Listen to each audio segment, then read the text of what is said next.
On August 15th, 2003, 41-year-old veteran construction worker Ron Hunt was part of a crew that was building a house in Reno, Nevada. On that particular day, Ron knew before he could do anything else on the job site, the first thing he needed to do was drill a couple of large holes in the ceiling of one of the rooms in this house. And so as soon as he got to the job site that morning, he went in the back of his truck and pulled out a 6-foot-tall stepladder and a drill, and then walked into that particular room. Once inside, he opened up a stepladder and placed it where he wanted it, and then he tested his drill by squeezing the trigger a couple of times. And so once he knew that worked, he climbed up the ladder a couple of steps, not to the very top, but just a couple of steps, and began punching holes in the ceiling with this drill. Now, at first, these holes were very easy to punch through, but when he got down and moved the ladder to another section of this room where he also needed holes in the ceiling, when he got up there, he could not get the drill to go through the ceiling. And he didn't really get it because he knew there was nothing behind the ceiling that would stop the drill from going through, and it was just wood, so it really should be going through. And so he decided he just needed a little bit of extra leverage. He needed to really press on the back of this drill while he's pulling the trigger. And so instead of standing on the second or third rung of the 6-foot-tall stepladder, he walked to the very top of the ladder, the kind of dangerous section you're not supposed to stand on any ladder. And from there, he was in a better position to really push this drill into the ceiling. And so he gets in position and kind of feels like the ladder's fairly stable. And then he lines up this drill where he wants it. He begins squeezing the trigger. And at the same time, he really pushes with all that extra leverage into the ceiling. And as he does that, he feels the drill starting to go into the wood. But at the same time, he's pushing so hard that he's not realizing he's pushing down with his feet at a bit of an angle. And at some point, he pushes too hard and he causes the ladder to spill out from underneath him. Ron instinctively tried to throw the drill away from him, which is a common practice amongst construction workers. You don't want to land on your gear, it could hurt you. But he wasn't able to throw the drill far enough away from him. And even worse, the drill, when it hit the ground, basically right underneath him, it landed on its back with the drill bit pointing straight up into the air. And so when he fell down face first, his right eye socket landed directly on the drill. And so this 18-inch long, 1.5-inch in diameter drill bit impales his head, goes right through his eyeball, goes through his skull, and punctures out the back of his head. And so Ron, he hits the ground, but he's conscious. And so without even rolling over, he just reaches up with his hands and he feels the base of this drill, and then he traces to the drill bit and he feels it going into his eye. And then he feels around the back of his head and he feels the rest of the drill coming out of his skull. And at that point, he just starts screaming. The only other worker on the job site at the time was this man named Forrest. And Forrest, who was in a separate part of the job site, he hears Ron screaming. And so he runs over, he goes in the room, and he sees Ron, who's now standing up, cradling the drill base. The bit, the 18-inch bit, is still poking through his head. And so Ron is looking at Forrest and then turns to the side to show him that he's been fully impaled by this thing.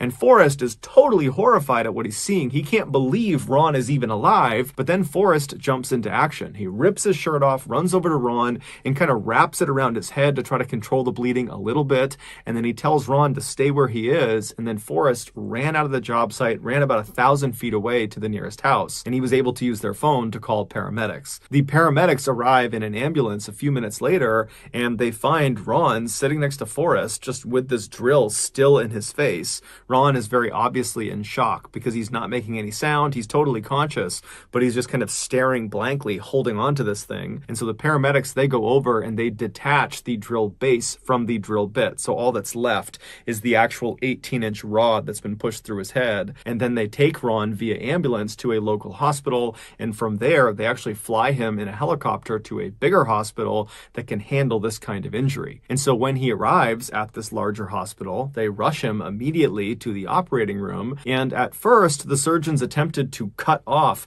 either end of this bit, the part that's sticking out the front of his eye and the part that's sticking out the back of his head. But they realized once they did that, there would still be this huge huge piece of bit that was stuck in his skull, and that would obviously be a huge problem. And so after thinking about it, they decided their best bet was just to unscrew the bit from his head. And so they gave him some morphine, and then over the next couple of hours, the doctors slowly twisted this piece of metal until it finally unwound itself out of his skull. And apparently, as they were doing that, Ron, who was so high on painkillers, was cracking jokes about how somebody needs to come in here and take a picture of me. I probably look so great. And so miraculously, Ron would survive, and he would not even be paralyzed. The worst thing that happened to him is he lost the sight in his right eye. But all things considered, Ron is okay with that. The surgeons would tell Ron that the only reason he didn't die or get paralyzed is because when that drill bit went into his skull, it kind of pressed his brain aside as it passed through. Had it punctured his brain when it went through, that almost certainly would have killed him, but by some unbelievably slim chance, it did not, and he survived. Here is Ron's X-ray.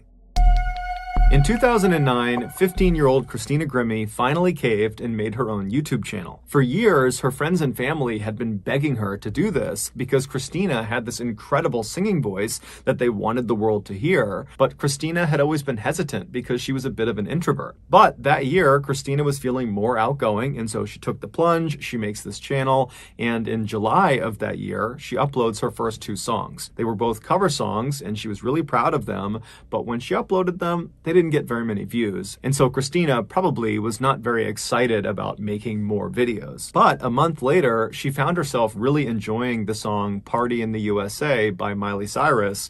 And so she was singing it all the time and humming it all the time. And so finally she said, okay, I'll just film myself covering that song. And so she records herself singing this song. She uploads it to her YouTube channel, her 3rd video, and she thinks no one's going to see it because her first 2 videos no one really saw. But this video is different. It went viral almost immediately, and millions of people saw it, and they loved it. Christina couldn't believe it, even though her friends and family had been telling her all along, you have this great voice, you got to share it with the world. That's different than actually seeing the results of the world saying, you're really great, we love your voice. And so she saw this huge opportunity, and she began uploading more and more music to her channel, and more of her videos went viral. Over the next 4 years, she amassed over 2 million subscribers on her YouTube channel. She put out her own album, and she even went on tour with the mega celebrity pop star Selena Gomez. In 2014, Christina auditioned for the TV singing competition called The Voice. This show only allows a very small number of contestants who are all incredibly talented musicians. They get screened really aggressively before the competition even starts. But despite the very intense competition she was up against, Christina still managed to finish 3rd overall in this competition.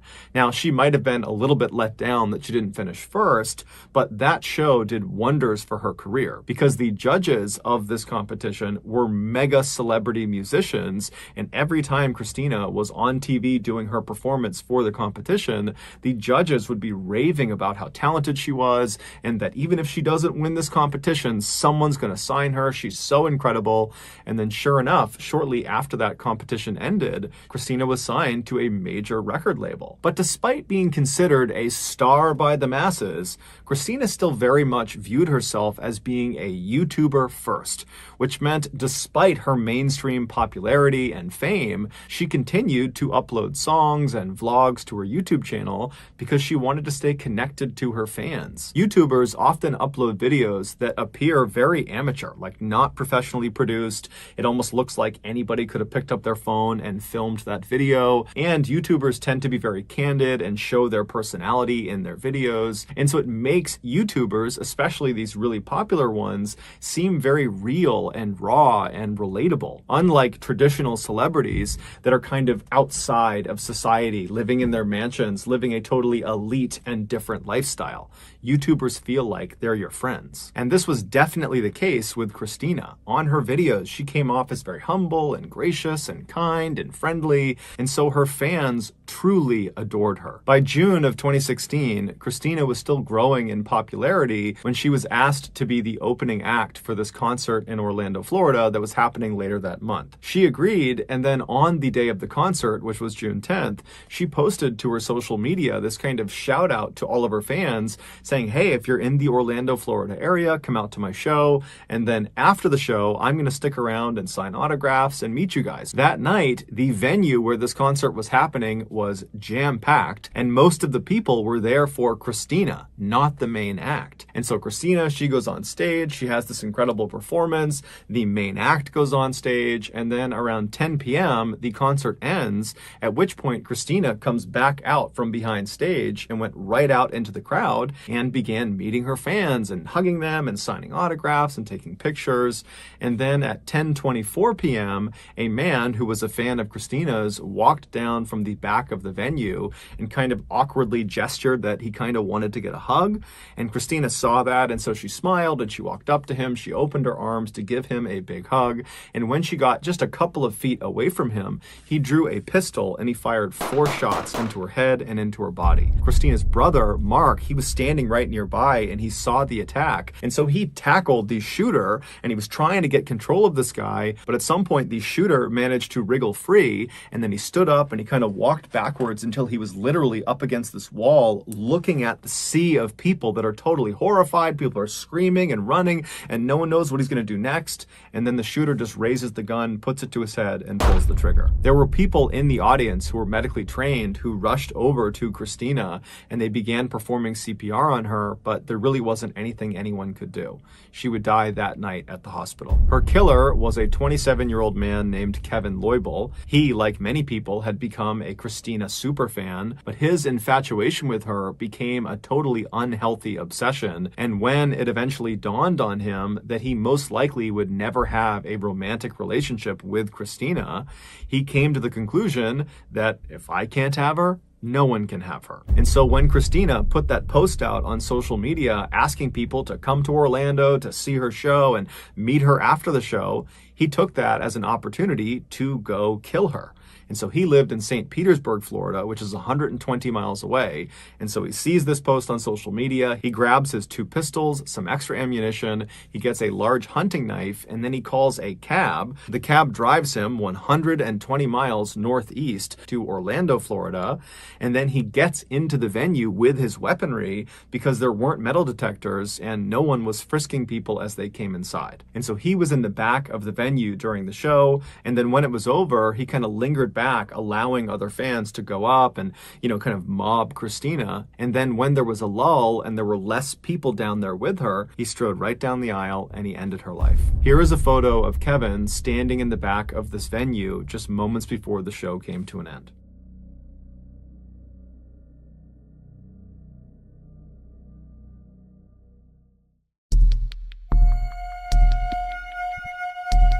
In 2019, 21-year-old Samantha Josephson was a senior at the University of South Carolina. She was a brilliant student who aspired to be a lawyer. Specifically, she wanted to practice international law. And so in order to do that, she needed to be able to speak other languages besides English. And so during her college years, she had really leaned into Spanish and become quite good at it rather quickly. During her college Spanish studies, one of her professors was a woman named Daniela Jaimes. Daniela very quickly recognized in Samantha that she had this incredible intellect and work ethic and just knew she was destined for greatness. In fact, she compared Samantha to Amal Clooney, who is George Clooney's wife and is considered to be one of the most famous international lawyers ever. And so just out of a general interest to see Samantha succeed, Daniela offered to Samantha to kind of be there for her if she needed anything beyond just Spanish, that she was there to help her with law school applications, or if she needed advice on something, or if she just had ideas she wanted to bounce off of her, she would be available. And Samantha had taken her up on this offer, and by 2019, in Samantha's senior year, the pair had become very close, forming a sort of mentor-mentee relationship. Early that year, Samantha got accepted into her target law school, Drexel University in Pennsylvania.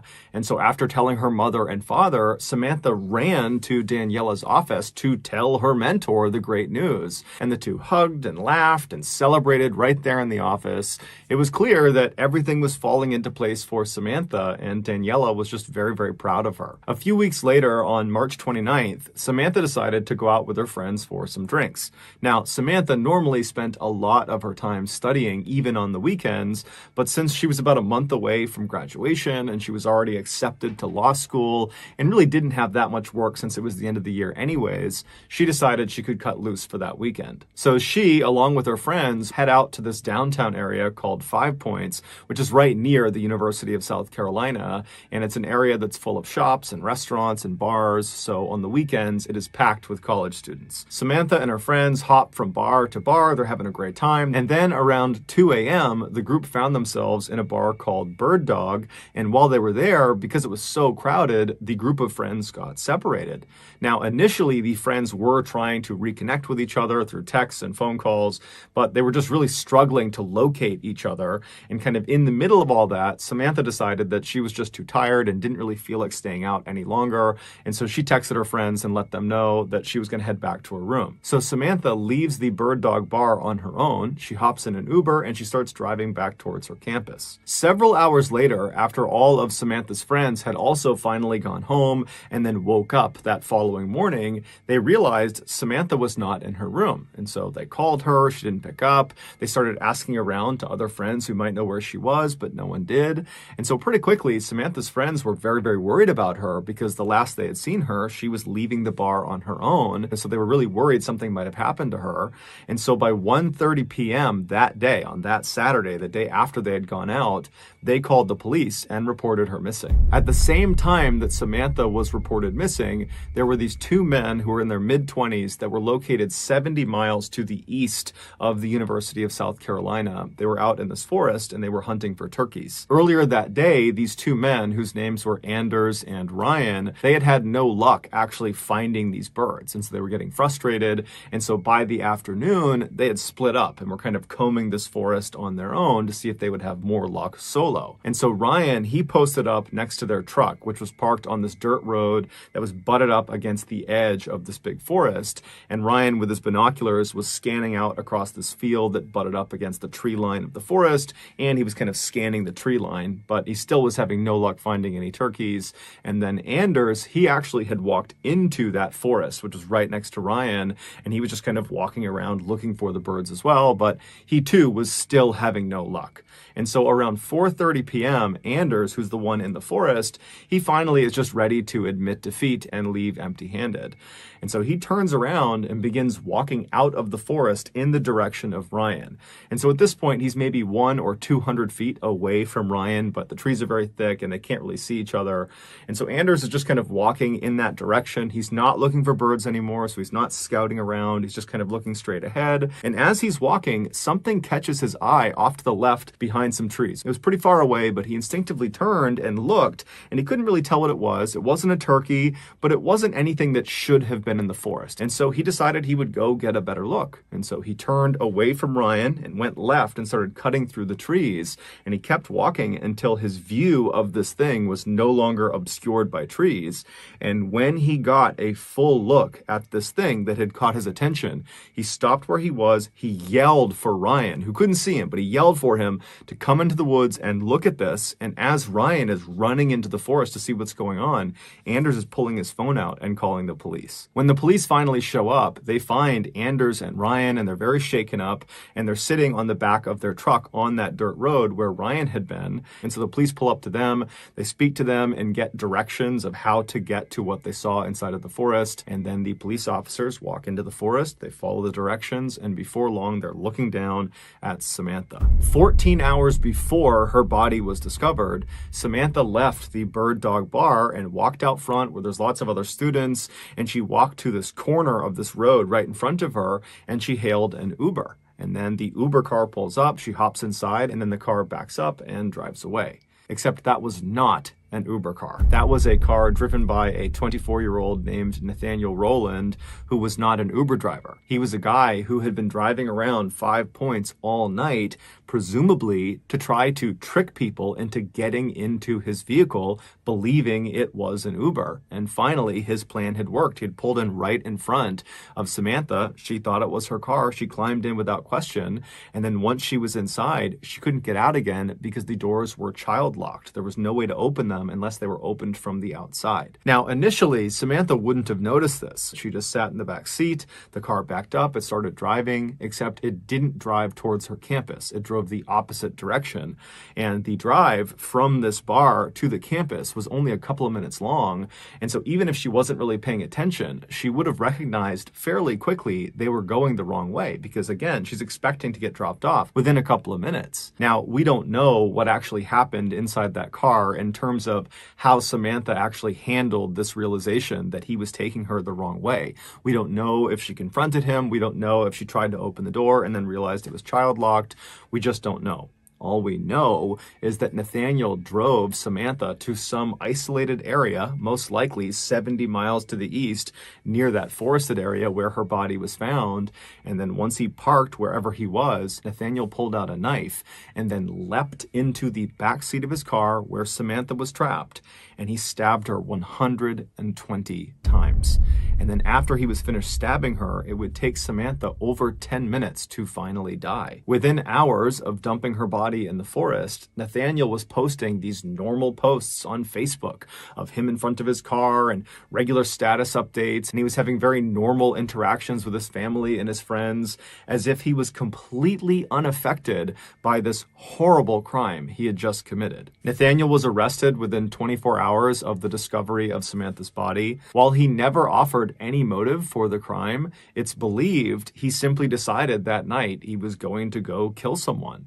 And so he just began prowling around for a victim, and unfortunately, Samantha was just in the wrong place at the wrong time. Nathaniel was ultimately convicted of her murder and was sentenced to life in prison. Here are the final images of Samantha as she climbs into Nathaniel's car.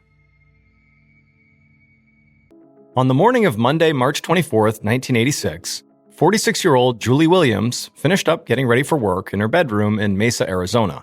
And as she did, she couldn't stop smiling. When she was done, she took a final look in the mirror, then grabbed her purse and headed outside to her car. And as she made her 20-minute morning commute to the city of Tempe, where her office was, she saw other people heading to work. And she saw businesses and shops opening up. And this made her smile just keep getting bigger. Julie had been working as a secretary at an insurance agency for the past several months, and she actually loved going in every day.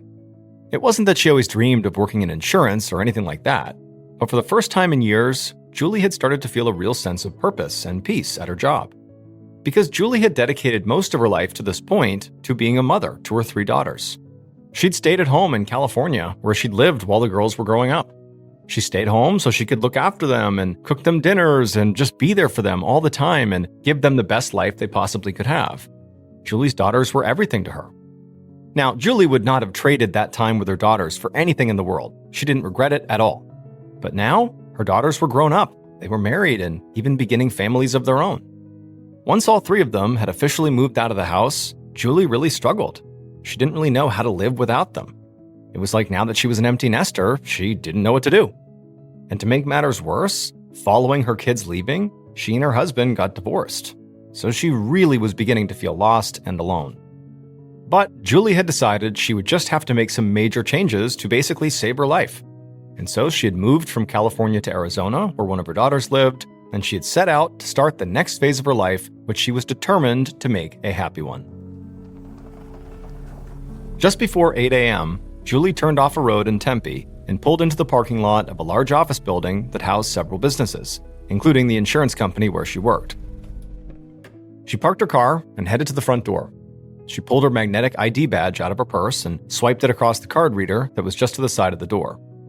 She heard the lock click open, so she walked inside and headed down a hallway to her company's office. This particular branch of this insurance company was rather small. Julie was one of only 5 employees there. But this small office had played a major part in helping her start this new phase of her life. Julie liked the job and got along well with the few other people she worked with.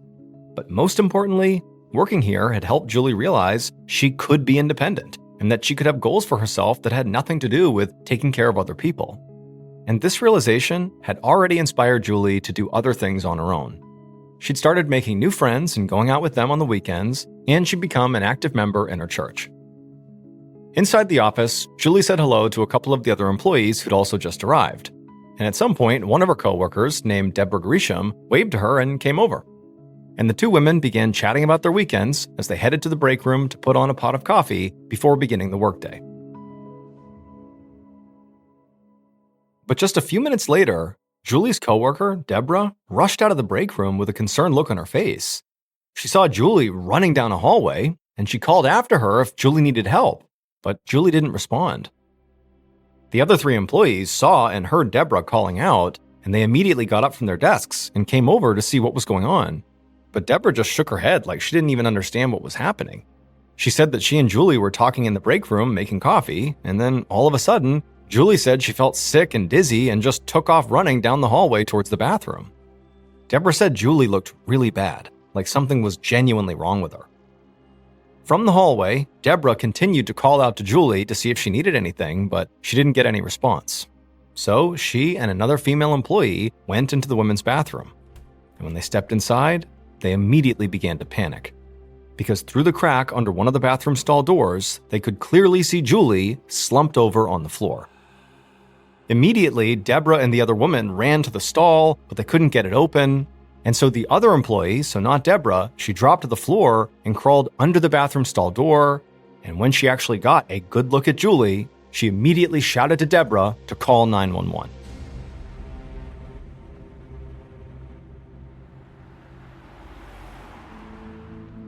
About 15 minutes later, Officer Sue Scoville of the Tempe Police Department was driving through the city in her cruiser when she got a message from dispatch. A woman had been found unresponsive inside of a bathroom in a nearby office building. There wasn't much information other than that, but dispatch said paramedics were already on the way. Officer Scoville said she'd head right over to the office building, then she turned and hit the gas. As Scoville drove, she began to run through a series of statements in her head, like she was repeating some kind of mantra. And what she was saying to herself was basically every step she had been trained to take when she arrived on the scene. Because Officer Scoville was not experienced. She was actually a rookie cop. And even though there was really no expectation that she would fully understand what she was walking into, I mean, she didn't, and nobody would, she still wanted to make sure that when she got there, she followed procedure and did everything just right. So, as Scoville sped towards the office building, she kept repeating those steps over and over, and then when she arrived, she jumped right into action. Scoville walked into the big business building and made her way over to the insurance agency. And there, at the door, she saw 4 employees, and all of them looked like they were completely in shock. Just before Scoville had arrived, she'd received word that paramedics had arrived at the scene and taken the woman who had collapsed to the hospital. And so for all Scoville knew, this woman might have just had a heart attack or some other medical emergency. But in the office, Scoville cycled through the steps she would need to take in her head once again, and then began taking those steps. She asked the employees who the woman was who'd collapsed, and exactly what had happened that morning prior to calling 911. Deborah said the woman who had been taken to the hospital was Julie Williams, a secretary in the office. Deborah said Julie had arrived at work that morning at about 8, like she always did. Officer Scoville asked if Julie had seemed okay when she first got there. Had she seemed sick or maybe looked like she was physically struggling in any way? But Deborah just shook her head. She said no, Julie seemed fine. They'd talked about their weekends and gone to the break room together. But then Julie took a sip of water, got this weird look on her face, and told Deborah not to drink any. Then, before they could do anything else or say anything else, Julie said she felt sick and turned and ran out to the bathroom. Scoville took down some notes and then asked Deborah to lead her to the break room. The break room was a small, brightly lit room with a sink, a refrigerator, a lunch table, a coffee station, and a water cooler. Officer Scoville walked over to the water cooler. It looked like any normal water cooler in a typical office break room, but she already had a hunch. She asked if anybody else had had a cup of water that morning from this water cooler. And when she said that, Deborah had this really surprised look on her face like she'd completely forgotten something huge. And she said, "Me. I got water earlier. But as soon as I tasted it, it just tasted strange, and so I had spit it out and dumped the water down the drain." Officer Scoville didn't waste any time. She told Deborah to step out of the break room and to make sure nobody else came in there. Deborah nodded and walked out. Scoville still wasn't sure what was going on here, but she now had a real fear that the water in that cooler had caused Julie to get sick. And if that was the case, this might not be just a natural medical emergency. So Scoville radioed into the station and said they would need a detective on the scene right away.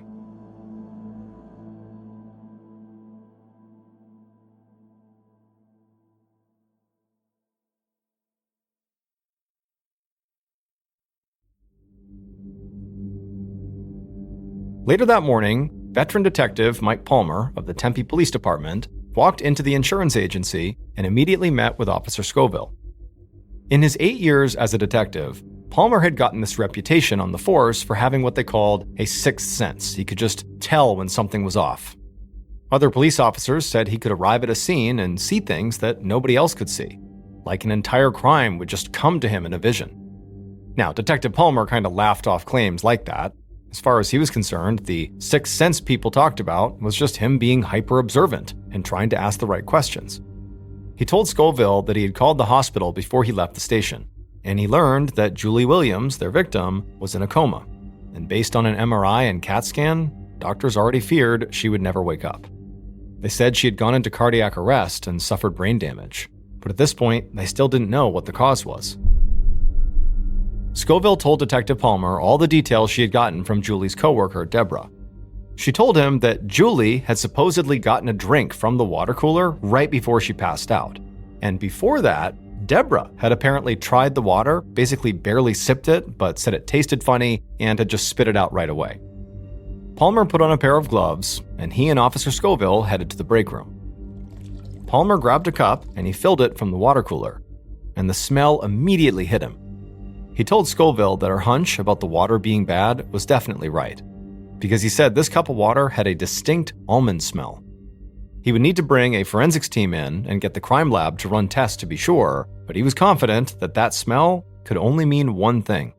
The water in the cooler had been contaminated with cyanide. Cyanide is a highly toxic and potentially deadly chemical. It can be found in liquid and powder forms, and sometimes it can give off a distinct odor that smells a lot like almonds. But even when that's the case, not everyone can pick up this almond smell. But Detective Palmer, who people already believed could see more than other cops, had smelled it right away. Palmer stood up, poured out the water, and started searching the rest of the kitchen. And when he got to the coffee station, he saw something that further supported the idea that cyanide had been used in here. The empty coffee pot had this strange crystalline residue inside of it. Palmer suspected this meant that cyanide had also been poured into the coffee pot. And the mugs that were sitting next to the pot also had a light coat of the same residue inside of them. So it seemed to him like whoever did this had been trying to poison basically any drink somebody could have possibly gotten in this break room. Palmer told Scoville that there was no question in his mind about what had happened here. They were dealing with an attempted murder. Somebody had tried to make sure that Julie Williams, or somebody else, or maybe everyone at the office, was going to ingest cyanide. Detective Palmer quickly radioed in that he needed a forensics team and several more officers on the scene. Then he walked out of the break room and found Julie's coworker, Deborah, and he had one simple question for her. When was the last time the coffee pot and the mugs in the break room got washed? Deborah said she knew that everything had been cleaned when she had left the office for the weekend this past Friday evening. Palmer had shown up here not knowing if he was walking into a crime scene or a medical emergency. And while he was still trying to get his mind around how or why somebody seemed to have poisoned the entire break room, Deborah's comment about things being washed on Friday enabled him to see a clear timeline of events. If Deborah was telling the truth, that meant the coffee pot and mugs had been contaminated potentially with cyanide sometime after Friday evening after work and before 8 a.m. this Monday morning. To Palmer, this likely meant that whoever had done this had come into the office over the weekend and poisoned everything with cyanide then. Deborah said as far as she knew, nobody from the office had come into work over the weekend. However, the whole building did have a weekend cleaning crew that would have had access to the break room, and also there had been a construction crew working inside the building all weekend too. This made the list of people that Palmer would have to potentially track down a lot larger than just Julie's coworkers at the insurance agency. However, Palmer had noticed there was an ID card reader by the building door when he came in, and he thought that that reader would at least make identifying some of those people a bit easier. So, when the rest of his investigation team arrived, he sent several other officers to track down a list of every ID that had been used to access the building since Friday evening. However, because this was 1986, compiling a list from an ID reader was not a fast, simple computer function like it is now, and so Detective Palmer knew that data collection like that would take some time. He also told his team to get the names of the people on the construction and cleaning crews that had been there as well. Palmer hoped that all of this would point him in the right direction. Because as of right now, Palmer had no idea who the intended victim or victims were supposed to be. But he assumed it clearly had to be somebody at the insurance agency. And if Julie hadn't been the target, or at least not the sole target, he feared that others could still be in danger. Within hours of Julie being taken to the hospital, Detective Palmer's team was tracking down names of people who had weakened access to the building, and a forensics unit began a full sweep of the break room. And while that was happening, Detective Palmer met with the other employees, and things quickly took a turn. The first employee he spoke to was a man who was clearly upset about what had happened.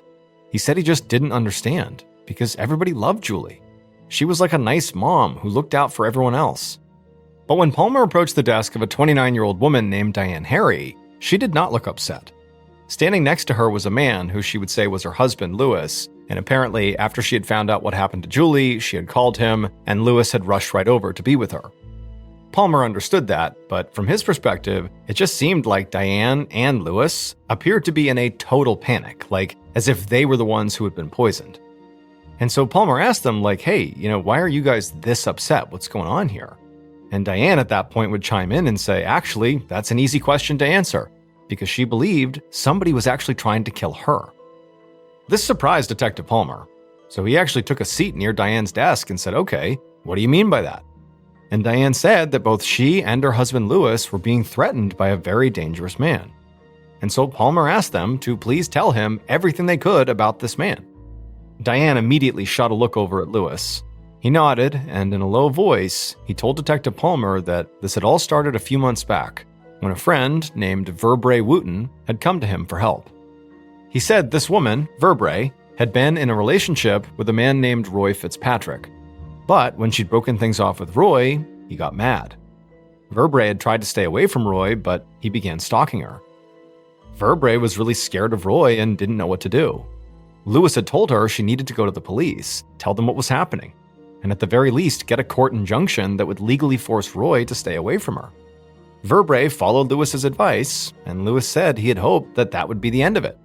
However, within days, a letter had shown up at his and Diane's house, and it was from Roy. And in this letter, Roy threatened that if Lewis didn't step away from this situation with Verbrae, well, Roy would do something to him. And within days, more letters from Roy began showing up, and they were increasingly more and more threatening. And in the final 3 letters they received, Roy said things like since Lewis had ruined his relationship with Verbrae, he would do the same thing to Lewis by getting rid of Diane. Detective Palmer was shocked. He still hadn't written off the idea that Julie Williams, the woman who was fighting for her life in a coma, had been the intended target. But there was no way he could ignore that Diane and Lewis seemed to have someone bent on doing them harm. So he asked Lewis if he would go home and bring those threatening letters back so we could take a look at them. Lewis said he would. He said they had actually held on to them with the intention to bring them to the police, but they had held off in fear that, talking to the cops might somehow make things even more dangerous for them. But, given what's happened to Julie here, it was clear they'd waited too long. Once Lewis headed out to get the letters, Palmer asked one of his team members to get all the background information they could on Roy Fitzpatrick. In the meantime, Palmer met with the forensics team, and they said he'd been right. They were sure cyanide had been poured in the water cooler, coffee pot, and the mugs. And one forensic tech said he thought there was enough of this deadly chemical in the break room to kill 150 people. It didn't take Lewis long to return, so Detective Palmer sat down again with him and Diane and quickly read over the letters that Lewis had brought in. There were 7 in total. A few were handwritten and a few were typed. And they definitely got progressively more threatening, just like Lewis had said. As clear as it was that Roy now had to be considered a major suspect, something still didn't quite make sense to Palmer. How could Roy have gotten into the office building over the weekend? He didn't work at this building, and so he did not have an ID card. But, there was a chance that he might have just crept in unseen with the construction crew or cleaning crew or anybody else that just happened to come in over the weekend that did have a badge. Palmer asked Diane and Lewis if maybe Roy had any connection to the insurance agency or to any of the other businesses on site in this building. Lewis said he wasn't sure, but he knew Roy worked for a company that did deliver packages all over Tempe, so maybe that was enough to allow him access to the building without being noticed. On the morning of March 25th, so one day after Julie was rushed to the hospital, Detective Mike Palmer sat inside of a small interview room at the Tempe police station, reading over the letters that Diane and Lewis had supposedly received from a friend's angry ex-boyfriend, Roy Fitzpatrick. Palmer had barely slept, but he still felt energized. In the course of just a day, this case had gone in a totally different direction that he never would have predicted. He also now had confirmation from the hospital that Julie, who was still in a coma, had indeed ingested cyanide. And even though Palmer now did have doubts that Julie had been the intended target, regardless, she was the victim of this crime. Palmer didn't want to forget that, and he wanted to get justice for her and her family as quickly as possible. Just then, the door opened and a uniformed police officer led Roy Fitzpatrick into the room. He told Roy to take a seat across a table from Palmer, and then after he had, that officer stepped out. Detective Palmer slipped the threatening letters into a file folder and then took a good look at Roy. Palmer's first impression was that Roy looked more annoyed than nervous. In fact, Roy said he had no idea why he was there. So Palmer started right in with his line of questioning. He asked if Roy had ever gotten violent with his ex-girlfriend, Verbrae Wooten, either when they were together or after they had broken up. Roy shook off the question. He said they'd argue like couples do, and maybe he yelled sometimes, but that was it. So Palmer followed up by asking if Roy had ever sent any threatening letters to Diane and Louis Harry. And at that, a very confused look came across Roy's face. Without missing a beat, Detective Palmer opened up that file folder and slid the letters across the table and asked Roy if he had written them. Roy looked down at the first letter sitting in front of him and he said, "I didn't send that." But Palmer didn't buy it, so he kept pressing. And pretty soon, any attitude that Roy had walked in here with completely dropped. Roy apologized for lying, and he began to shift uncomfortably in his chair. He admitted that he had sent Louis and Diane some letters. He blamed Louis and that stupid court injunction for his ongoing problems with Verbrae. But he said the letters were just posturing, a way for him to sort of get out his anger. He said he would never actually do anything to hurt them. Detective Palmer and Roy spoke for a bit longer. As incriminating as the letters seemed, Palmer knew they were not nearly enough for him to hold Roy for now, because without any real evidence linking Roy to the crime, it would be a big leap from someone writing threatening letters to poisoning an office break room with cyanide. And Palmer had been a detective long enough to know that a district attorney would not take on a case against Roy at this point. So at the end of their interview, Palmer told Roy he could head back home, but he shouldn't be surprised if he soon found himself back in this room.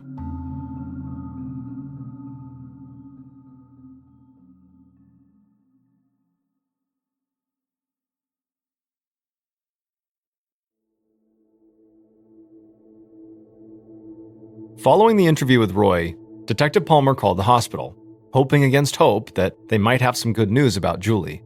But those hopes were quickly dashed. Julie's condition had not improved at all, and doctors feared she actually wouldn't be alive much longer. The call with the hospital really made Palmer mad. Nobody deserved what happened to Julie, but the fact that she might have just been the victim of some insane plot that had nothing to do with her just made things even worse. Even though it had only been one day so far, Palmer was determined to keep moving quickly.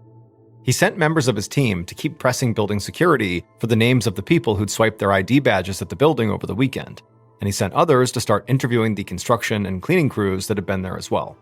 And by early afternoon, Detective Palmer's desire to close this case as fast as he possibly could got even stronger. Because news of the poisoned water cooler had gotten picked up by local reporters and by popular morning radio DJs in Tempe. And this had quickly sparked a panic in the city.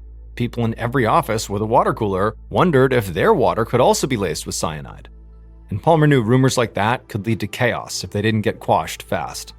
And so, while Palmer waited to hear back from his team, he he went back over the notes he'd taken during the past 24 hours. Roy remained his primary suspect, but Palmer still didn't know if this man who'd been angry enough to threaten Lewis and Diane would go so far as to actually indiscriminately poison an entire office break room in the hope that, Diane might get killed in the process. Palmer reread Roy's letters, and when he did, something stood out about the final three, the ones that were by far the most threatening of all of them. And so as he wondered what to make of them, Palmer decided he would track down the woman who appeared to be at the center of all of this, Roy's ex-girlfriend, Verbrae Wooten. Just hours later, Palmer sat down with Verbrae inside of an interview room at the station, and he made it clear to her that she was not in any trouble. He was just trying to understand her relationship with Roy.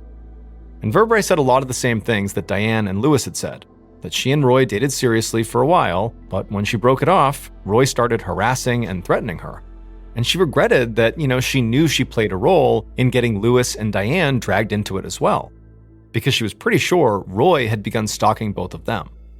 Now, none of this was new information to Detective Palmer, but Verbrae's testimony did reinforce the idea that Roy had the motive and the means to commit this heinous crime.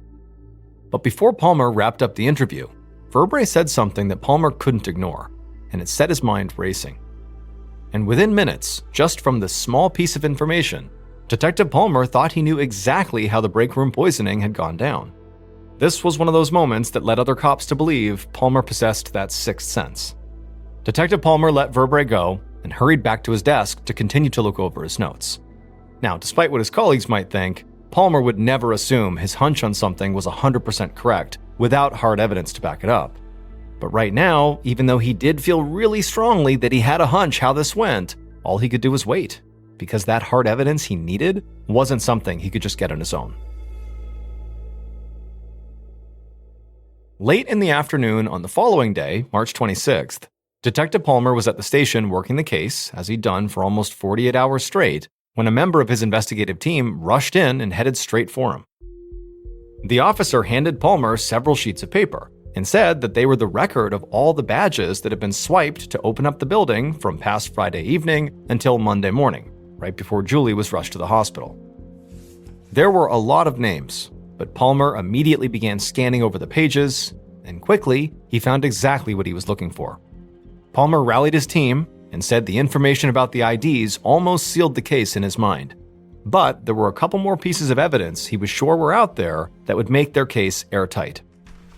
So Palmer and several other investigators rushed out of the station and headed across town.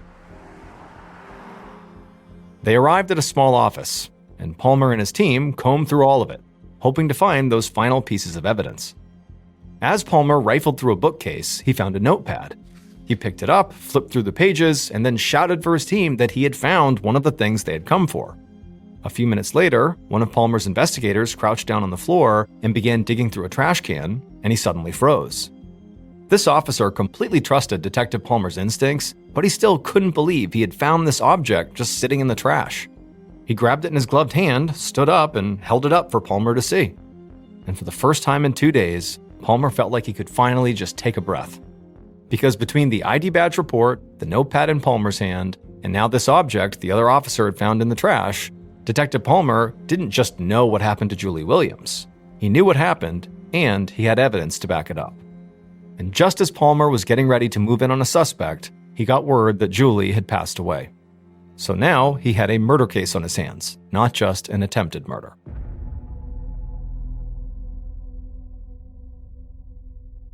Based on the ID card report, evidence found at the crime scene and other locations, and interviews conducted over the investigation, this is a reconstruction of what police believe happened that led to Julie Williams getting poisoned.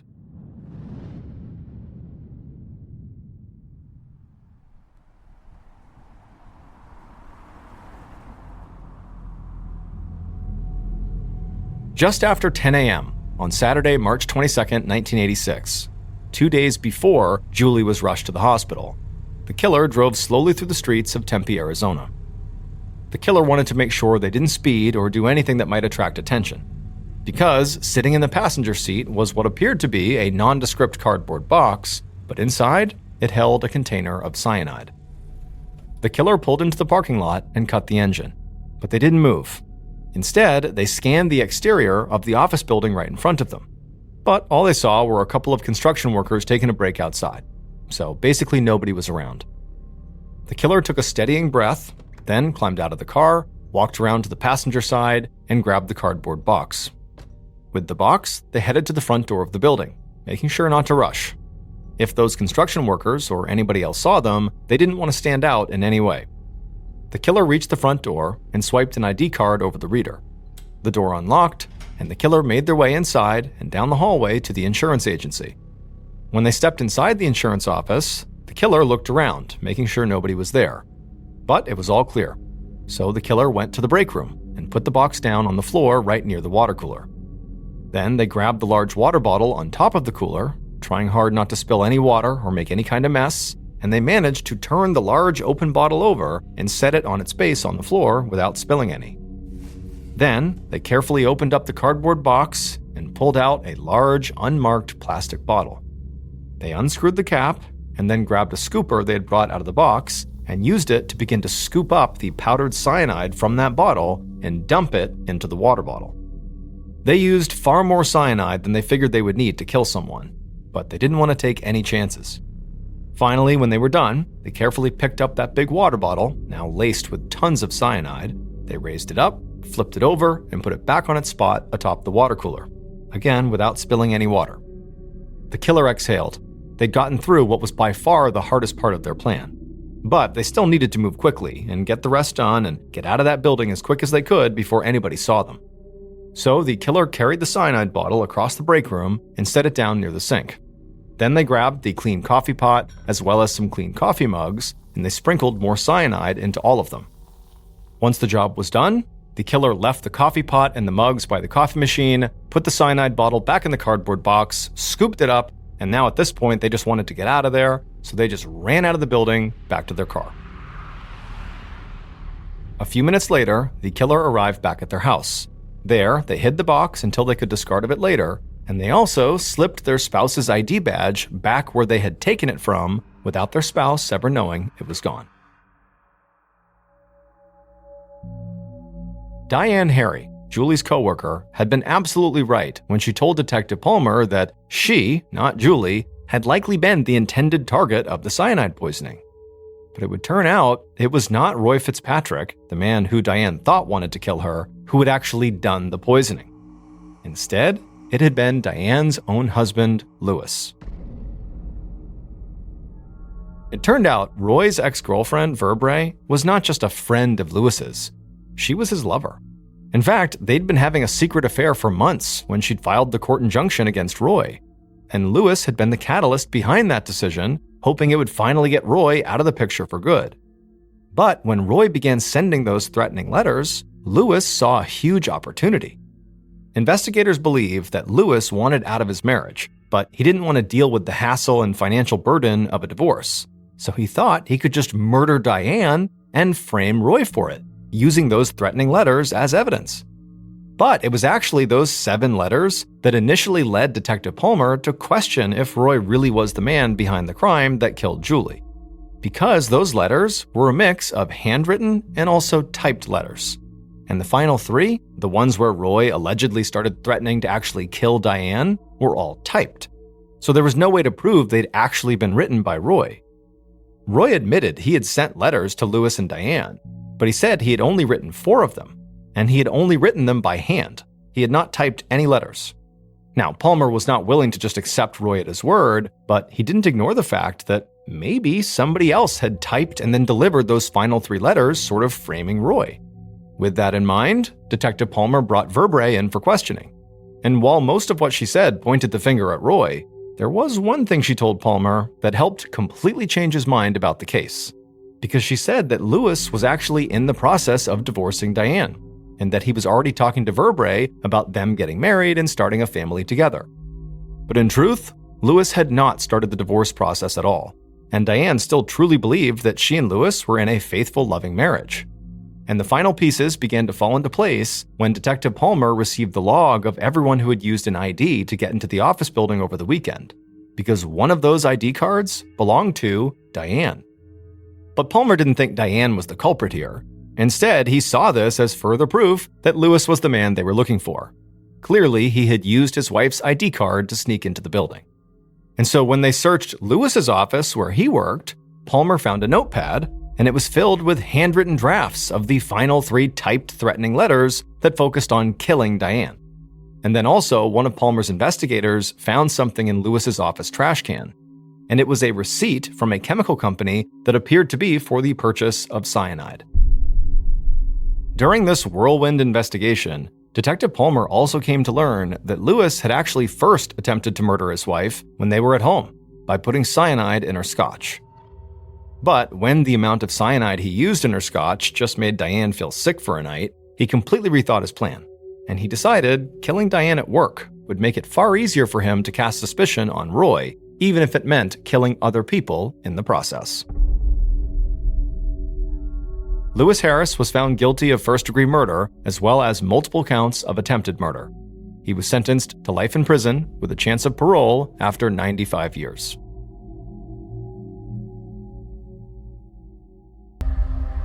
On a humid Monday morning in Vietnam in the fall of 2003, 12-year-old An Bui sat at her school desk.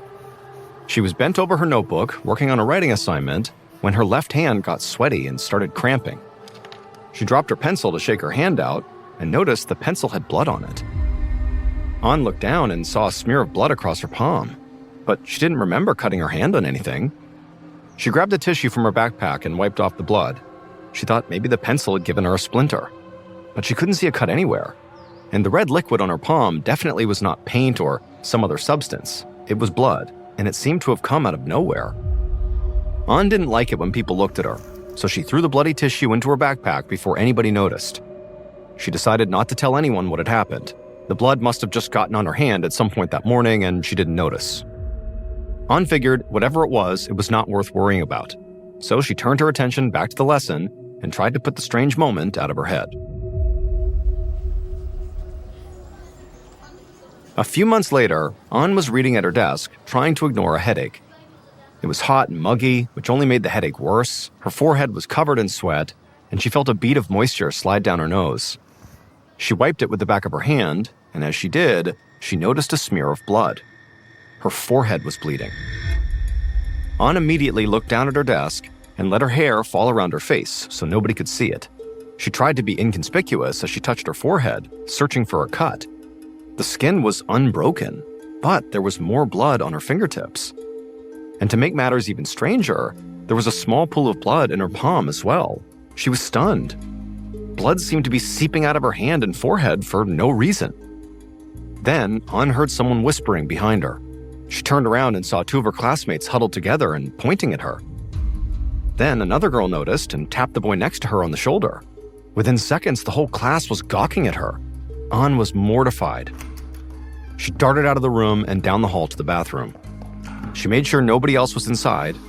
Then she turned on the faucet and scrubbed her hands and face until all the blood was gone. And then after that, she inspected her forehead and palms in the mirror, but there weren't any cuts on her body. An couldn't understand where this blood was coming from, but she still didn't want to tell the teacher or her mom. To her, that would just make the whole problem worse. And right now, all she wanted to do was forget this morning ever happened. One afternoon, a year later, An's mother, Tui, was walking An home from school. She tried to ask her daughter about how her day went, but An just stared at her feet as they shuffled down the busy sidewalk. An, who was 13 years old now, had spent the past year acting very quiet and withdrawn. She was always checking her reflection in shop windows and running her hands over her face like she was checking for acne or something. Plus, An wasn't in any school activities this year. An had always been shy, but she was becoming a loner. Tui wasn't sure what to do about it. Once they got home, An kicked off her shoes and went straight into the living room without saying a word. But Tui cried out in surprise when she saw that An was leaving a trail of bloody footprints on the ceramic floor. She ran to her daughter to see if she was hurt. An whirled around and looked down at the floor, but instead of checking her feet for an injury, she began wiping her forehead and inspecting her palms. Tui asked what was going on, but An didn't say anything. Instead, she just flopped down onto the couch and buried her face in her palms. Tui felt like her daughter must be hiding something. And so, speaking very firmly, she told An to explain right now. An looked up, her face shiny with sweat. Then, red droplets began falling down An's forehead. Tui couldn't believe her eyes. It looked like An was sweating blood. But An didn't seem shocked by this at all. Instead, An just seemed sort of embarrassed. Then Tui remembered something. Over the past year, she'd occasionally found small traces of blood on An's clothes. She hadn't thought much of it. She figured An got little scrapes and cuts sometimes, like all kids do. But now, Tui asked her daughter if all those stains had been this bloody sweat. An nodded and said yes, then burst into tears. An said she was absolutely miserable. For the past year, in addition to sweating blood, she'd been spontaneously bleeding from her palms, the soles of her feet, her scalp, sometimes her arms and legs, and even her torso. And so her classmates thought she was really weird, and they made fun of An every time this happened. And also her friends didn't talk to her anymore because of the bleeding. The whole school basically shunned her for being this freak. An said she had tried her best to hide the bleeding, but occasionally she would bleed through her school uniform and everybody would see. Tui didn't know what to think. I mean, she couldn't believe that she hadn't realized this was going on. But at this point, all she thought was her daughter clearly needed help. She had to get An to the doctor as soon as possible.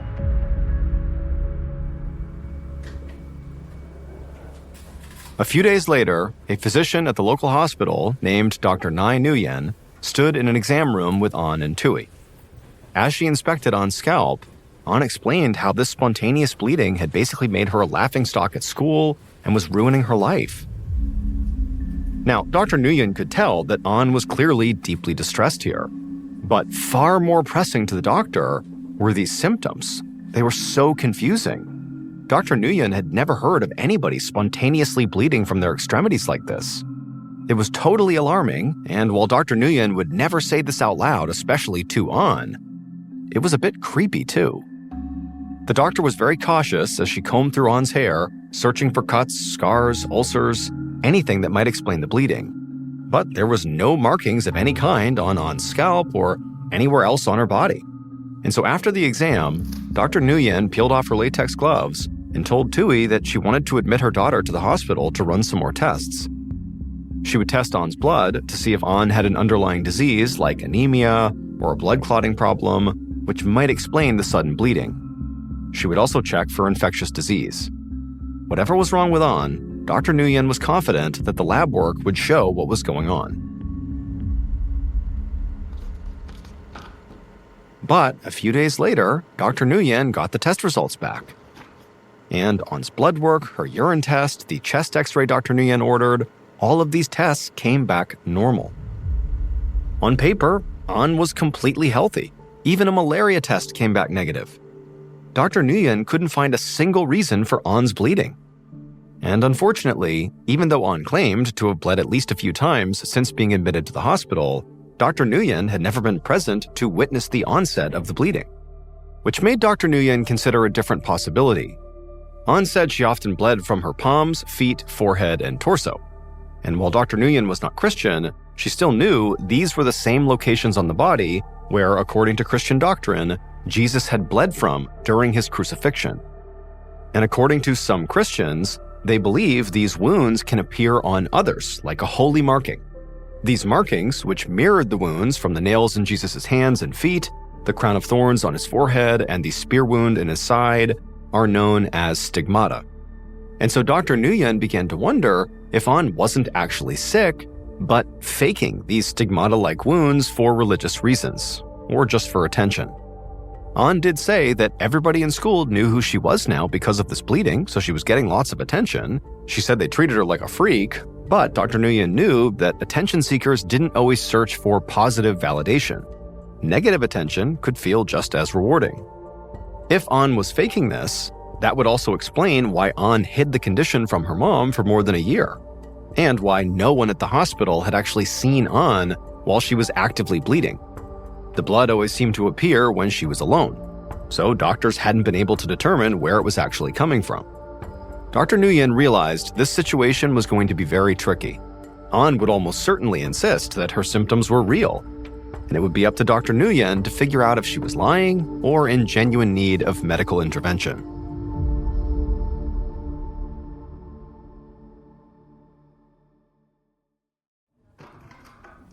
The next morning, Dr. Nguyen walked into An's hospital room as An was finishing breakfast. Tui sat in a chair against the wall, flipping through a magazine. Dr. Nguyen closed the door for privacy and told Tui and An about the test results. She explained that without any evidence, it was going to be very difficult to diagnose An with a medical condition. As An and Tui absorbed the news and looked pretty upset about it, Dr. Nguyen turned to An and told her very gently that, school can be very stressful and bullying especially can make people really upset. And so it would be totally understandable if when An was feeling overwhelmed at school, that maybe she had begun to fake these symptoms, maybe to get out of a test or just to get out of a room or something. But the second Dr. Nguyen said this, An just stared at her with a look of pure disbelief on her face. She promised Dr. Nguyen that she had never faked the bleeding. She said she would just feel achy sometimes and then the blood would appear. She had no idea why this was happening, but it was ruining her life. She would never do this on purpose.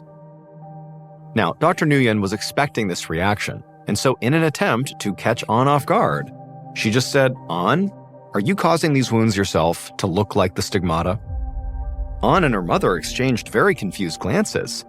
Tui shifted uncomfortably in her seat and explained that they were not Christian, they were Buddhist. There was nothing in their beliefs about bleeding hands or feet, and An said she'd never even heard of stigmata. The room fell into a brief silence, and then Dr. Nguyen had to admit that if An wasn't Christian, it was unlikely she was faking stigmata wounds. She could still be faking the symptoms for attention, but Dr. Nguyen still thought it was possible that An truly had a mysterious medical illness. And so if Dr. Nguyen was going to be able to help An, she would need more information. And so on her way back to her office, Dr. Nguyen stopped at the nurse's station, and she gave the staff strict orders to watch An closely and to let her know if the girl did anything unexpected or strange. A few hours later, Dr. Nguyen was getting ready to go home when she got a call. An Bui was bleeding. Dr. Nguyen hurried down the hallway to An's room, and when she stepped inside, she saw An sitting on the bed just staring back at her, and there was blood all across her pillow. An's mother was standing next to the bed looking very confused. Dr. Nguyen asked Tui if she had seen the bleeding begin, but Tui said no, she was asleep when it started. When Dr. Nguyen looked over at the nurse on duty, she shook her head no as well. She had not seen the bleeding start. She said that she had checked on An 15 minutes earlier and nothing was happening, and when she came back, An was bleeding. Dr. Nguyen snapped on a pair of latex gloves and then told An she was going to search for the source of the bleeding. Then she started moving her fingers through An's hair and pressing down on her scalp. And as she did, she could see blood smeared in An's hair, but she couldn't tell where it was coming from. She asked if An was in any pain, and An said yes, she had a headache, and she said she was feeling very tired. Finally, after not finding the source of the bleeding, Dr. Nguyen stepped back and told An that she wanted to take a few samples of the skin from An's scalp for testing. The procedure was called a punch biopsy. She would numb An's scalp and then cut out 3 little patches of skin and hair follicles, each about 3 millimeters long. After hearing this, An began to cry and said she did not want another test. Dr. Nguyen nodded and said she understood, but she told An this test could help them figure out what was actually wrong with her, and then hopefully she could get treated and go home. It took a minute for An to calm down, but eventually she did, and then she told the doctor she was ready to get started. The following morning, Dr. Nguyen received the biopsy results, and they showed something fascinating. An's scalp was covered in these microscopic pockets filled with blood. Dr. Nguyen didn't know why these spaces had formed or what was causing them to burst, but she intended to find out. Dr. Nguyen, during the biopsy, had also collected some of the bloody mixture that coated An's scalp, and results showed that it was actually a mixture of red blood cells, white blood cells, platelets, and sweat. And it was the sweat that gave Dr. Nguyen an idea. She told An to go to the stress testing room in the cardiology department. And when Dr. Nguyen arrived, An was already standing glumly on the treadmill. An stared angrily at Dr. Nguyen, while a technician clipped the safety cord to her shirt, and a nurse double-knotted An's shoelaces. Dr. Nguyen couldn't blame An for being annoyed here, but she didn't have time to argue with an angry child. She had a case to solve. Because the bloody mixture contained sweat, Dr. Nguyen wondered if she could induce the bleeding with vigorous exercise. And so she was going to have An sprint on the treadmill to see if she could make her sweat turn red. Once everything was all set up, Dr. Nguyen nodded to the technician. The treadmill belt began moving, and the technician ramped up the speed until An was running. In no time, she was breathing hard and sweating.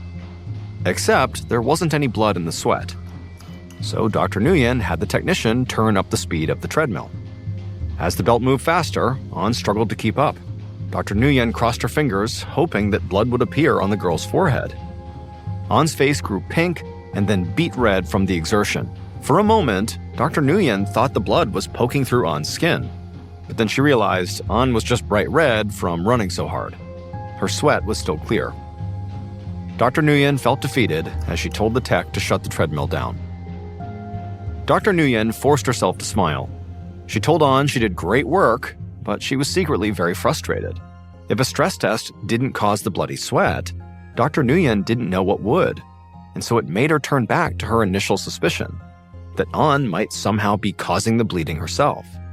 Now, she couldn't understand how An might make her own scalp bleed, but it had been more than a week, and still no one at the hospital had seen the actual onset of An's bleeding.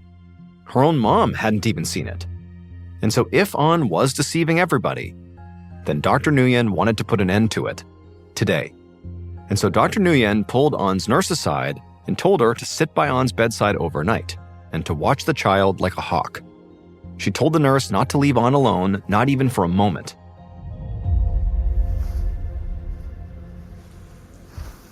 A few hours later, An was startled awake in her hospital bed. Her forehead was pounding and she was drenched in sweat. It took a moment for An's eyes to focus, but when they did, she realized her nurse was standing right over her, looking absolutely stunned. An sat up and instinctively felt her face. And as she did, she immediately understood why this nurse was staring at her. An's face was covered in red, sweaty blood. She could feel it oozing out of her pores and trickling down her chin. But instead of helping her clean up, the nurse was just gawking at her. An closed her eyes and hoped the nurse would go away. She felt like a zoo animal on display for the whole hospital. When she opened her eyes again, the nurse was still looming over her, but instead of staring at her, the nurse smiled and told An she was going to call Dr. Nguyen. And she told An that she was now certain An could not be faking her symptoms. An was so relieved. A few days later, An would get her diagnosis.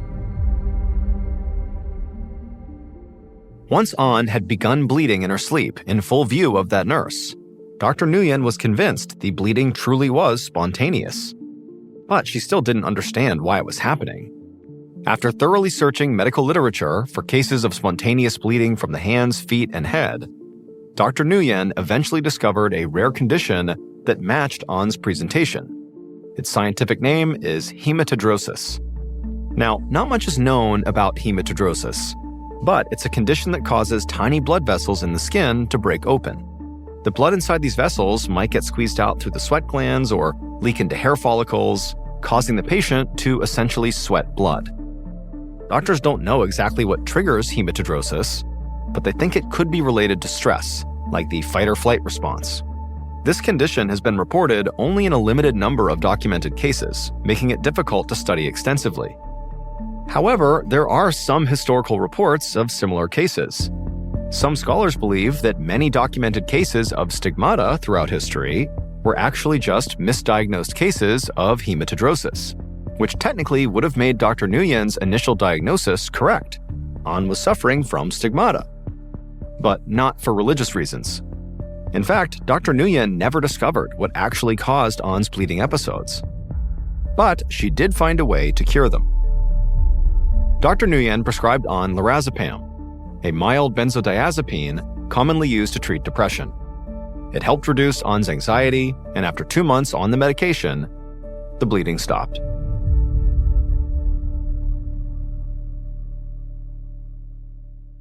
Six-year-old Geraldine Largay was nicknamed Inchworm by her friends for her hilariously slow hiking pace. But her slow pace didn't stop her from doing the thing that she loved, which was to hike.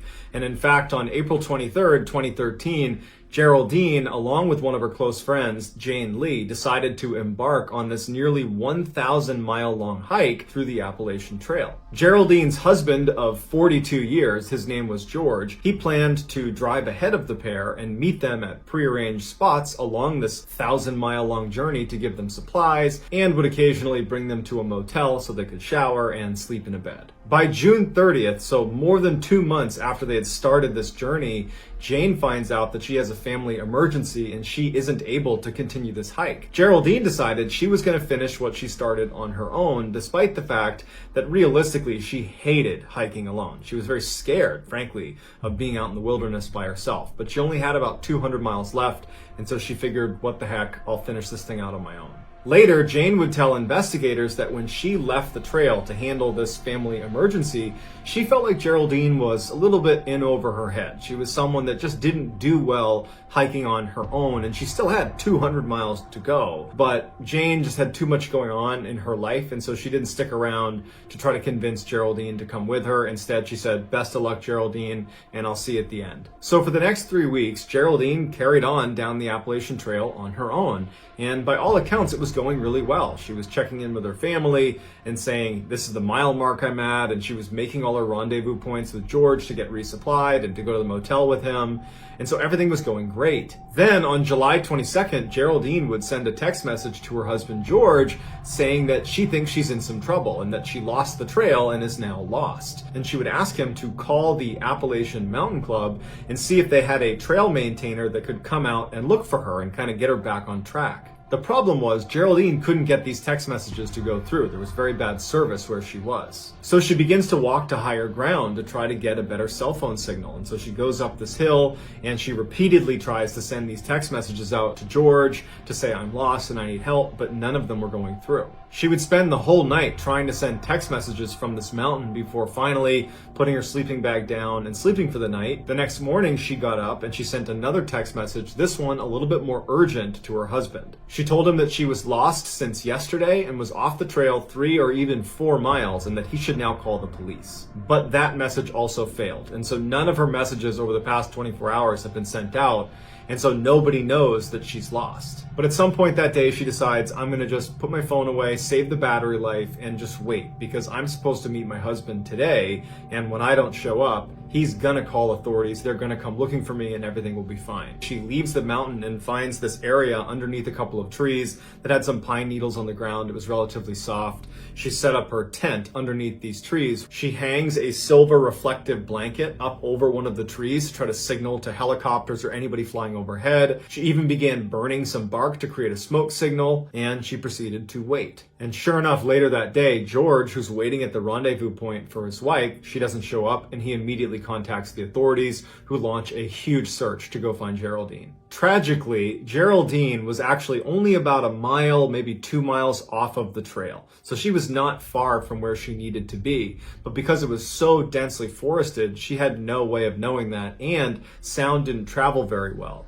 So over the course of the next 2 weeks, as this huge search with helicopters and planes and people on horseback and hunters and all these people in the area, they didn't find her. They might have come very close to her without knowing it, but again, because it was so densely forested, they never linked up. So on August 4th, about 2 weeks into this big search, they end up scaling it back and say, sorry, but we can't find her. The whole time this is going on, Geraldine stays at her campsite. She doesn't go anywhere. She figures, this is my best chance to survive. And she's staying very positive. She has this journal that every day she would write inside of it a daily observation, and she would also write letters to her family. All of these messages were incredibly positive. She was very much expecting to be rescued and would have this great story to tell. But as days went on and no one was finding her, you could tell in her writing that she had come to terms with the reality that she was not going to make it out of here alive. And so before she died, she wrote this beautiful message to her husband and to her daughter. When you find my body, please call my husband George and my daughter Carrie. It will be the greatest kindness for them to know that I am dead and where you found me. No matter how many years from now, please find it in your heart to mail the contents of this bag to one of them. 2 years later, a forester would be in the area and would come across Geraldine's tent that was now crumpled and collapsed. And inside, he would find Geraldine inside of her sleeping bag with the journal over her chest. And inside the tent, she'd kept it neat and clean all the way to the very end. This is someone that went out with absolute grace. Back on July 22nd, 2013, the day Geraldine would go missing, she woke up and she was all smiles and motivated to start the day. She heads off down the Appalachian Trail at about 6:30 in the morning, and she passes by another hiker who stops Geraldine, and apparently this hiker saw Geraldine smile and said it was so infectious that she had to take a picture of her. And so Geraldine laughed and posed for this picture. After the picture was taken, the women laughed about it and then went their separate ways. And then by 11 a.m. that morning, Geraldine was lost. On August 20th, 1989, Eric and Lyle Menendez returned home to their family's mansion in Beverly Hills and knew right away something was wrong. The driveway gate was unlocked, and then they went to their front door and it was already open. They pushed the door open and cautiously walked inside and saw there was blood on the ground and looked in their TV room, and there, slouched against the couch, was their father, Jose, and their mother, Kitty. They had both been executed. Eric and Lyle are beside themselves. They call the police, and they're in total hysterics, screaming for the officers to get there, that someone's killed their parents. The police show up, they go inside, and just based on the brutality of the injuries, Jose and Kitty had clearly been gunned down with shotguns and multiple blasts, because pieces of them were missing. They were just totally destroyed. The police, because of that, assumed this has got to be a mob hit. There is some real aggression here. This is not an accident. This is a statement. The police immediately turned to Jose's business. He was the CEO of this very prominent media company. He had made millions and millions of dollars. He was very well connected, and they figured that somewhere in his dealings there must have been a bad actor that was after him. And so for the first 6 months of the investigation, the focus was almost exclusively on Jose's business contacts. Meanwhile, Lyle and Eric seemed to go totally crazy. They immediately inherited the $14 million family estate, and there was this huge cash payout right up front. And so the two of them go on this insane spending spree over those first 6 months. They bought condos on the water, they bought cars and Rolexes, they bought a chicken wing shop for $550,000. I mean, they were just buying things left and right. During their parents' funeral, Lyle was overheard talking about how he can't wait to go to the US Open, and look, I just bought a new Rolex. His mind was not on the fact that his parents had just been savagely murdered. It was on, what fun thing am I going to do with my money next? After the funeral, Eric decided he was going to put his energy into becoming a professional tennis player. So for $60,000, he hires a tennis player to live at his house and work with him every day on tennis, even though realistically Eric was not a very good tennis player. But that was his focus. That's what he was going to work on. And Lyle spent most of his time building a team of people that could help him make investments into different companies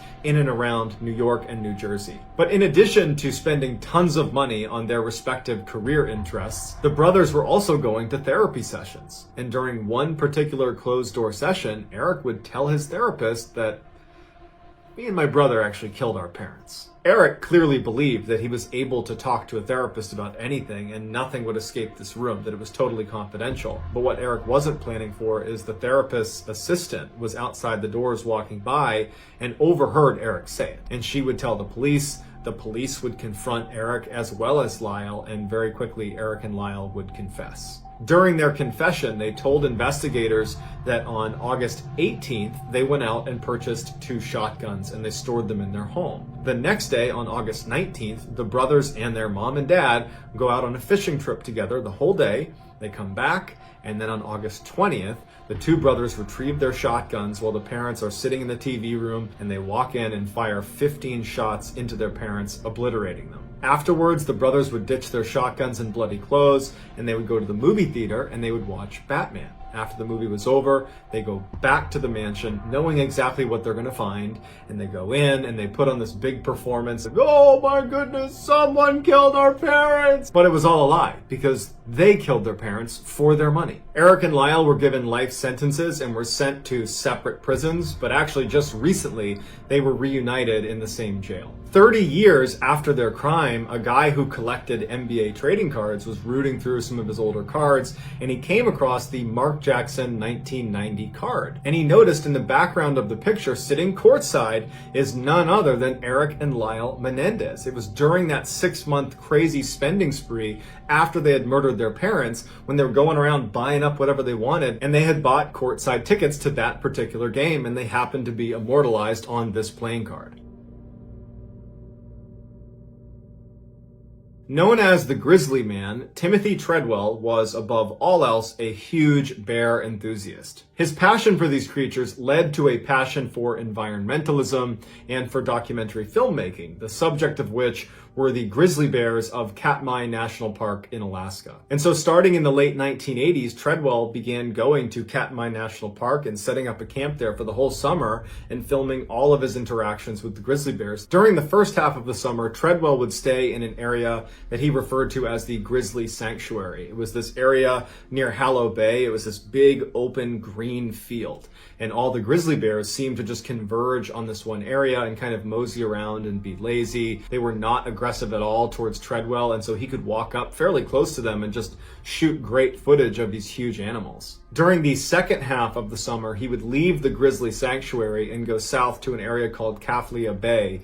And it was a much more densely forested area with lots of grizzly bear trails. Treadwell could use vegetation to get right up close to some of these bears without them necessarily seeing him.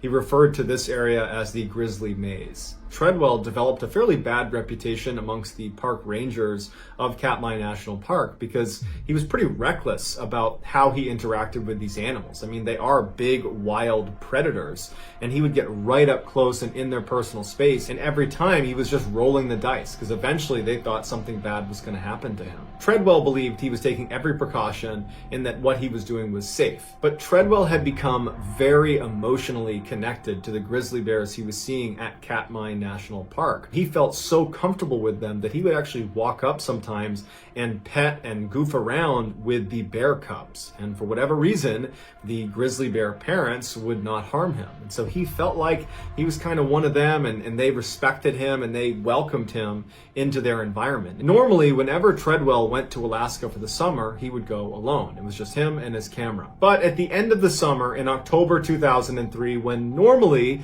Timothy would leave Alaska, because October is the time when the grizzlies become more aggressive because they're trying to eat as much food as they can before going into hibernation, Timothy decides that instead of leaving, he's going to extend his stay one more week, and he's going to fly his girlfriend, Amy Huguenard, into Alaska to spend that week with him. Friends and family did not think this was a good idea, but Timothy was like, nope, it's going to be just fine.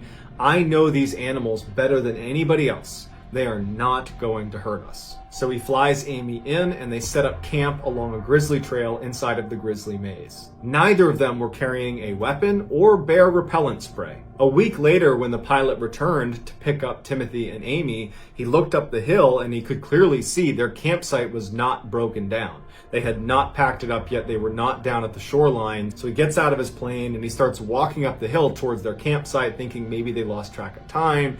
Maybe they don't know they're getting picked up today. And as he crests the hill, he sees there is a huge grizzly bear pacing around as if guarding its prey in the middle of this campsite. The grizzly sees the pilot and makes a move as if he's going to run towards him. The pilot turns, runs back to his plane, and flies out of there. And he calls park rangers and alerts them to this grizzly bear that's in the middle of Timothy and Amy's campsite. When the park rangers finally arrived and made their way up to the campsite, they could tell right away that Timothy and Amy were deceased.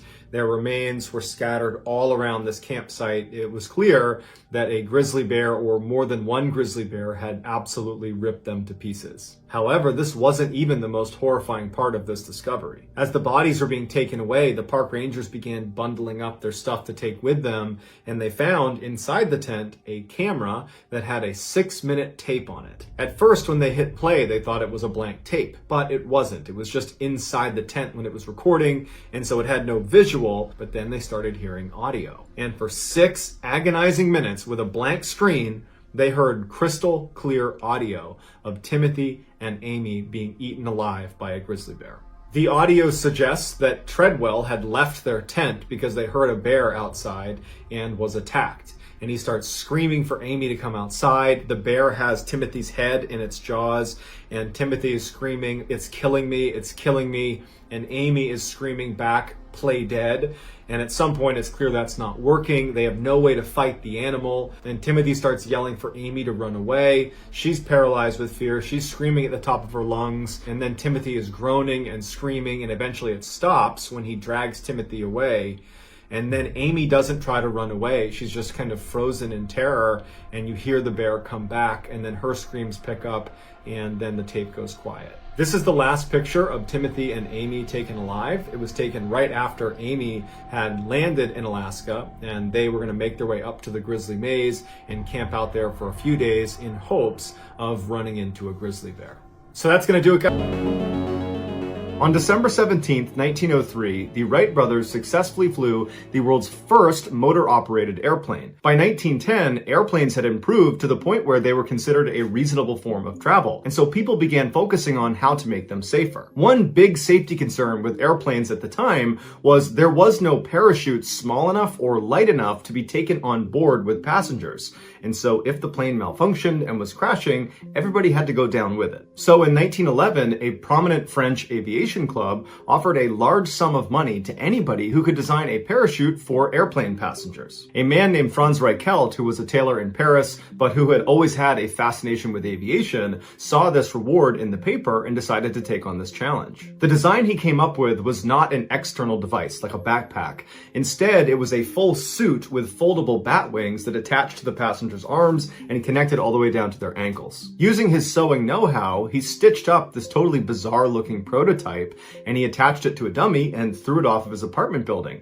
And amazingly, the dummy landed lightly on the ground. But when Franz, who significantly outweighed this dummy, put on his parachute suit and leapt off of the building himself, he did not touch the ground lightly. He smashed into the ground and broke his leg. But Franz was undeterred. He made dozens of changes to his suit, he added material, he subtracted material, and after a while, he felt like it was ready to be submitted to this French aviation club. But when the club members watched one of Franz's dummies wearing the suit come crashing into the ground because the canopy collapsed, they rejected his design. Franz assured them his design could work, they just needed to see it in action from a slightly higher altitude. The canopy needed more time to fully inflate. But the club members were not buying it, and they told Franz he should just give up on the design. Franz was offended and decided he would prove them wrong. So in 1911, Franz began petitioning to the city of Paris to allow him to test his design off of the Eiffel Tower. He thought if he jumped from one of their platforms, that would be high enough for his canopy to fully inflate, thereby showing that his design really did work. And so for a year, the city of Paris repeatedly rejected Franz every time he asked for the chance to do this. But in 1912, something changed and the city said, okay, you know what, Franz? You can test your parachute on the Eiffel Tower. But what the city didn't know, because Franz had intentionally kept it secret from them, was he didn't intend to launch a dummy off of the Eiffel Tower wearing his suit. He was going to put the parachute suit on and jump off these 17 stories himself. And so on February 4th of that year, Franz arrived at the tower, and standing around the base of it was a throng of people and journalists who had all read about this experiment in the newspaper. And so when Franz got out and promptly put on his parachute suit, the crowd gasped. They couldn't believe he was going to be the one jumping off of the tower. And none of Franz's friends or family knew he was going to be jumping off the tower himself. And so they pleaded with him not to do this. Throw a dummy off. You should not be jumping off. This is not going to work. Legend has it, Franz turned to one of his friends and he said, "You will see that my 72 kilos and my parachute will give your arguments the most decisive of denials." Then Franz promptly turned around and began walking up the stairs towards the platform, and with him was a journalist who brought a camera. Once Franz reached the platform, the journalist began filming him, and his video would capture Franz climbing up onto the railing and then hesitating, and he anxiously begins kind of rocking back and forth like he's debating whether he's really going to do this, and then at some point he works up the courage and he jumps, and immediately his suit collapses and he slams into the ground, dying instantly. Another cameraman was on the ground and he filmed Franz's final jump. Here is a still shot of Franz right before impact.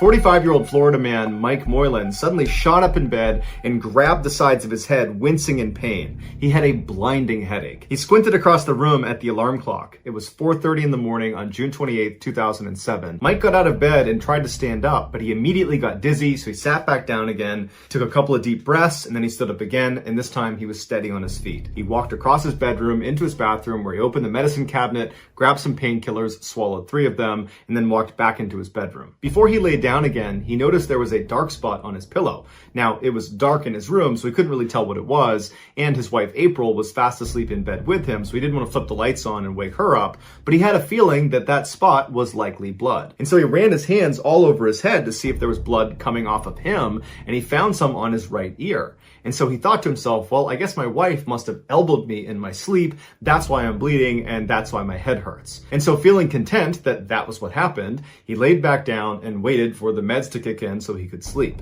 But after 30 minutes of complete restlessness, not only had the meds done nothing, it seemed like his headache was getting progressively worse and his ear continued to bleed. And suddenly Mike thought to himself, wait a minute, what if I have an aneurysm that's burst, and that's why there's blood leaking out of my ear onto the pillow? A brain aneurysm is the bulging or ballooning of a blood vessel in the brain, and if it ruptures, it can be fatal. And so now, feeling scared that he was dying, Mike woke up his wife April and told her, we gotta go to the hospital right away. And April, who's half asleep, seemed very confused, but eventually got the message, and they got up, they hopped in her car, and she drove them to the emergency room. As soon as they got there, doctors x-rayed Mike's head. Afterwards, when Mike and April were sitting in an exam room, a nurse walked in holding onto an x-ray image, and she held it up to the light and she pointed to a foreign object in Mike's skull, and she says, well, it looks like you got shot. Mike couldn't believe it, and neither could the nurse or any of the doctors. He should have been dead. April, who was apparently so overcome with emotions, ran out of the room, and Mike was quickly ushered into emergency surgery, where after a couple of hours, they were able to remove the bullet from his head. As Mike lay in his hospital bed recovering from the surgery with his wife next to him,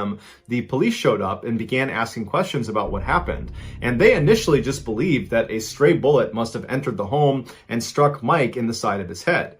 But after speaking to the couple, April revealed that she slept with a pistol underneath her pillow and that maybe it had fired accidentally. And then when they really dug into this and they asked her more questions about this gun underneath her pillow, her story began to unravel, and eventually she would confess that she had in fact tried to kill Mike and shot him while he was sleeping. She told police the reason she did it is she had recently destroyed one of the couple's successful businesses, but Mike had not found out about it yet. And so she decided she would kill him before he could find out. After her confession, Mike was crushed and felt like an idiot, but he would tell police that there were a couple of red flags about his wife that he noticed on the night he actually woke up with this headache. For one, when he told her, hey, I want to go to the hospital because I'm bleeding out of my ear, she apparently took a really long time getting dressed and acted overly confused about what was happening, well beyond the I'm just tired routine.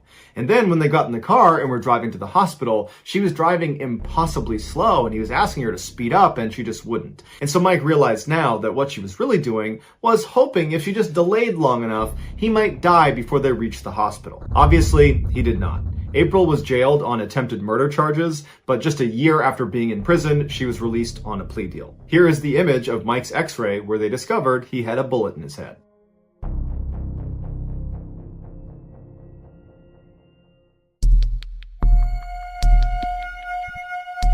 One of the most insane jobs in the world is being a saturation diver for an oil and gas company. These highly specialized divers go down to extreme depths to do construction and demolition on underwater structures. The extreme pressure on their bodies from being so deep will cause some of the mixed gas they breathe to get trapped inside of their body. Now, this is harmless while it's happening, so while they're down at depth, this doesn't matter. But when they ascend, they have to do what's called decompression stops, where they basically stop in the water column at certain depths and just wait and allow these trapped gases to naturally come out of their body.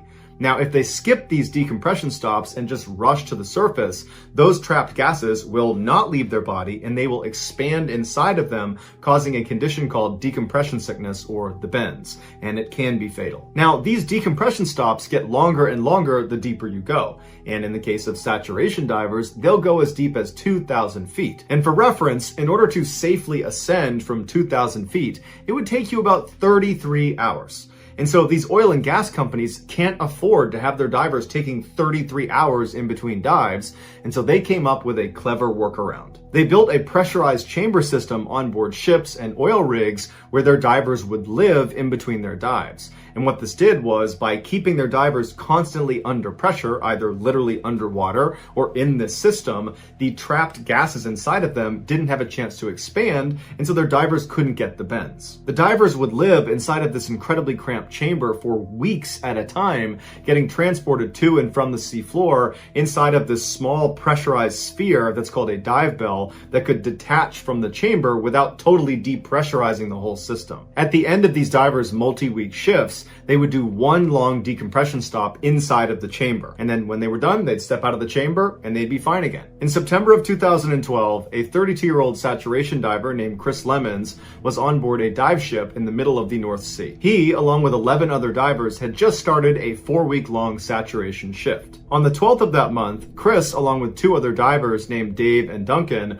were scheduled to perform routine maintenance on an oil platform 330 feet below the surface. The North Sea is notorious for terrible weather, but this day the weather was especially bad, and they considered not doing the dive, but ultimately they decided to do it anyways. As Chris, Dave, and Duncan put on their diving equipment and climbed from their living chamber through the tunnel into the dive bell, the captain of the ship navigated directly over this oil platform and then flipped on autopilot mode, which activated dynamic positioning. Now, dive ships rely heavily on dynamic positioning, which is really just this high-tech computer that makes sure, as soon as you turn it on, that the ship does not move from a particular spot in the water. So regardless of the swells and the wind, the ship stays steady. And this is really important when you have divers in the water, because the dive bell is connected to the ship and the divers are connected to the dive bell. And so if the ship is moving all over the place, so is the dive bell, and so are the divers, making it impossible for the divers to do their job. Once the captain had the dynamic positioning up and running,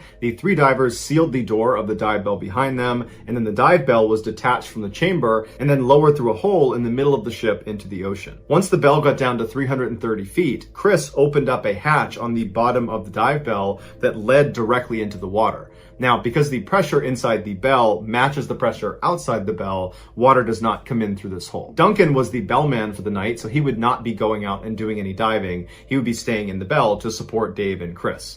And so he helped them get their big helmets on and connected their umbilical to each of them. Sat divers, when they're outside of the bell, are completely reliant on their umbilical. It's this long stretch of tubes and wires that are connected directly to their suit and to their helmet, and it provides air as well as heat and electricity to their lights, and it provides radio communication up to the people on the boat. Once Chris and Dave were all set up, they slipped through the hole at the bottom of the bell, which brought them down to this little platform that was suspended right below the bell, and from there they leapt off all the way down to the sea floor. Now, sat divers will say that leap from that platform is both amazing and terrifying, because once you leave the bell, it's completely pitch black all around you, so there's no reference point of how fast you're going or even how close to the ground you are. And so it feels like you're just sinking into this endless abyss before you crash into the ground. Once Chris and Dave did hit the ground, they stood up and began walking, and they were directed by the radio in their helmet which direction they needed to go to reach this oil platform. The oil platform was 11 meters tall, and it looked like a sort of pyramid of these big steel pipes. They climbed up the side until they reached their respective working area, and then they settled in to do their job, which they expected to take about 6 hours. At first, everything was going to plan, but about an hour into the job, something went terribly wrong on the surface. The dynamic positioning computer failed. Now, the captain immediately saw it and just expected the backup computer to kick in and take over.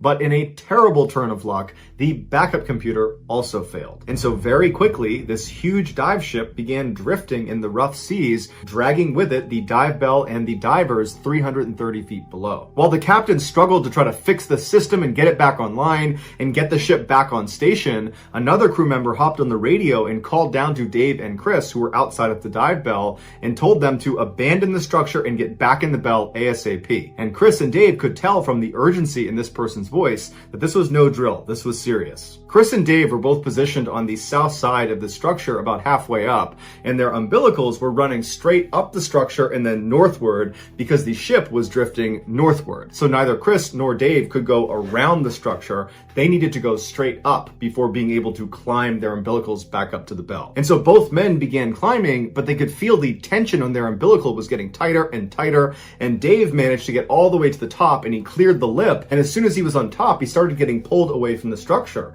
And he looked to see if Chris was also getting pulled, and all he saw was Chris's umbilical, impossibly stretched, still draped over the south side, and he could not see Chris. And that's when Dave, Duncan, and all the people on the surface heard Chris come over the radio frantically saying he was stuck on the underwater structure. His umbilical had gotten wrapped around one of the pylons. And so through the radio, Chris asked Duncan to give him more slack. But Duncan said, "There is no more slack. We are completely tight here. You have to get it free." And Chris would say, "I can't unfree it. It keeps getting tighter and tighter. I can't get it off the pylon." And so Dave jumped down onto the platform and tried to pull himself over to Chris, but his own umbilical was getting pulled towards the dive bell, and so he could not help Chris. And so Dave knew he couldn't do anything, so he turned and began crawling up his umbilical towards the dive bell, and as he's climbing, he hears behind him this extremely loud explosion. It sounded like a shotgun going off, and what it was Chris's umbilical snapping under the tension. As soon as the umbilical snapped, it sent Chris flying backwards off the structure,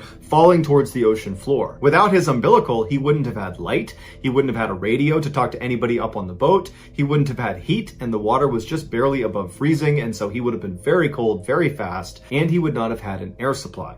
Although he would have had 2 backup canisters on his back that would automatically turn on. However, they only gave him 5 or maybe 6 minutes of air. And so when Chris hit the ocean floor, it would have been eerily quiet and totally, completely pitch black. He stood up at some point and looked around him and didn't see anything, but knew he had to get back to the underwater structure. It was his only chance of anybody finding him again. And so he had to make the impossible decision of just choosing a direction and blindly walking, not having any idea what you're walking towards. Choose wrong and you might walk over a cliff. But at some point, Chris made up his mind and just began walking in a single direction, and miraculously, he walked into the underwater structure. He climbed up the side until he got to the top, which was a flat metal grate, and there he looked around and saw there was no dive bell, there was no sign of anything. It was just him. He was completely all alone. And he must have known at this point that he was running out of air. He probably had maybe 1 or 2 minutes left. And so he would have been acutely aware that even if they're looking for him, they're not going to find him in time. He's going to die. And at some point, breathing would have become extremely difficult until there was no more air, and then he would have passed out and keeled over. Back on the surface, the captain was desperately trying to use manual controls to pilot the ship back over where Chris was, but because of how rough the seas were, it was proving to be nearly impossible. As the captain struggled, other members of the crew launched a remote-controlled vehicle into the water to at least go down and try to find Chris. And so they decided they would just pilot straight to the underwater structure and begin looking around that area. And so for a few anxious minutes, the crew on board the ship watched the camera, which was the live feed coming from this underwater vehicle, as it went through totally dark water. And then at some point on the screen, the structure just appeared, and the vehicle, as it went up towards the top, it got a look at the very top of the structure. And on the screen, they saw Chris lying on his side, totally motionless. At this point, he had been without air for at least 20 minutes. In a last-ditch effort, the captain decided to completely power off the ship and its computer and just do a hard reset, something that you would never do, especially in rough seas, because if it doesn't come back on again, you are dead in the water. But when they turned it back on again, the ship came on and the computer system came back online, including the dynamic positioning computer. And so the captain immediately threw it on autopilot and the ship navigated right over where Chris's last position was. After Chris's umbilical had broken, Dave had managed to climb back up to the bell, and he was just standing underneath that platform right beneath it. And so when the ship got right back over Chris's position, Dave leapt off the platform, got to the seafloor, climbed up the structure, grabbed hold of Chris's body, and hauled him back up into the bell. Once Chris's body was inside the bell, Duncan, the bellman, removed Chris's helmet, and he saw that his face was blue and he was totally lifeless.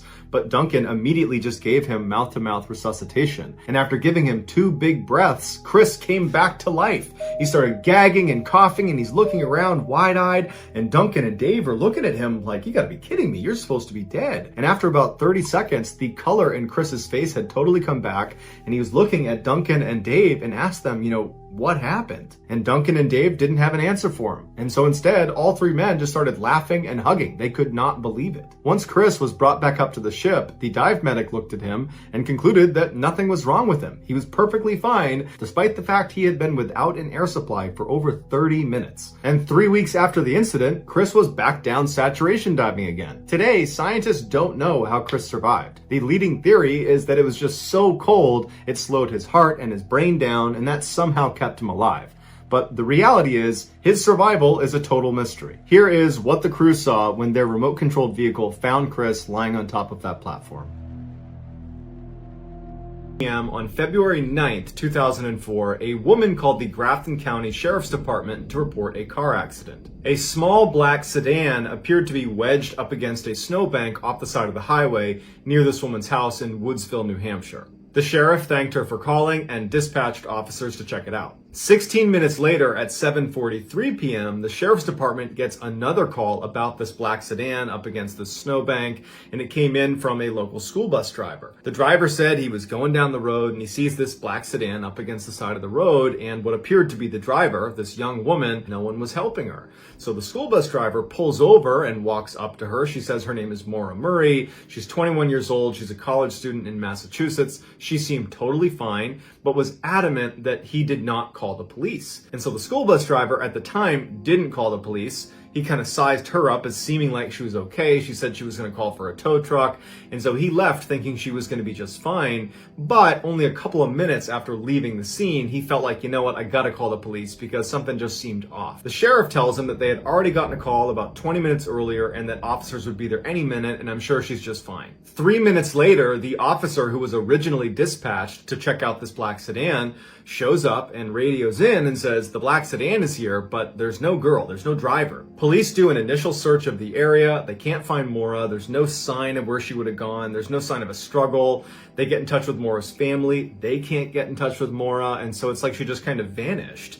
And so that night, they labeled Maura officially a missing person. On February 8th, the day before Maura went missing, she was with her father. They went out to eat, and he would say to police that she seemed totally normal. There was no red flags. There was no clear stressors in her life. Everything just seemed normal. The next morning when she gets up on February 9th, this is the day she goes missing, she finds out that all of her classes that day have been canceled because of a snowstorm. She gets up, goes over to her computer, and emails all of her professors as well as her work supervisor and tells them that there's been a death in her family and she needs to take the next week off. Family members would say that there was no death in the family, that was a lie. After emailing her professors, she drives to an ATM, withdraws $280, and then goes to a liquor store and buys $40 worth of alcohol. She also stopped at the Amherst DMV to get some paperwork she needed for some damage that had been done to her car. After that, we don't really know what she was doing until she wound up on that snowbank in Woodsville, New Hampshire. When police searched her abandoned car, they found printed out directions to a condo complex in Burlington, Vermont. Cell phone records show Maura had placed a call to one of the owners of a condo that had been put up for rent,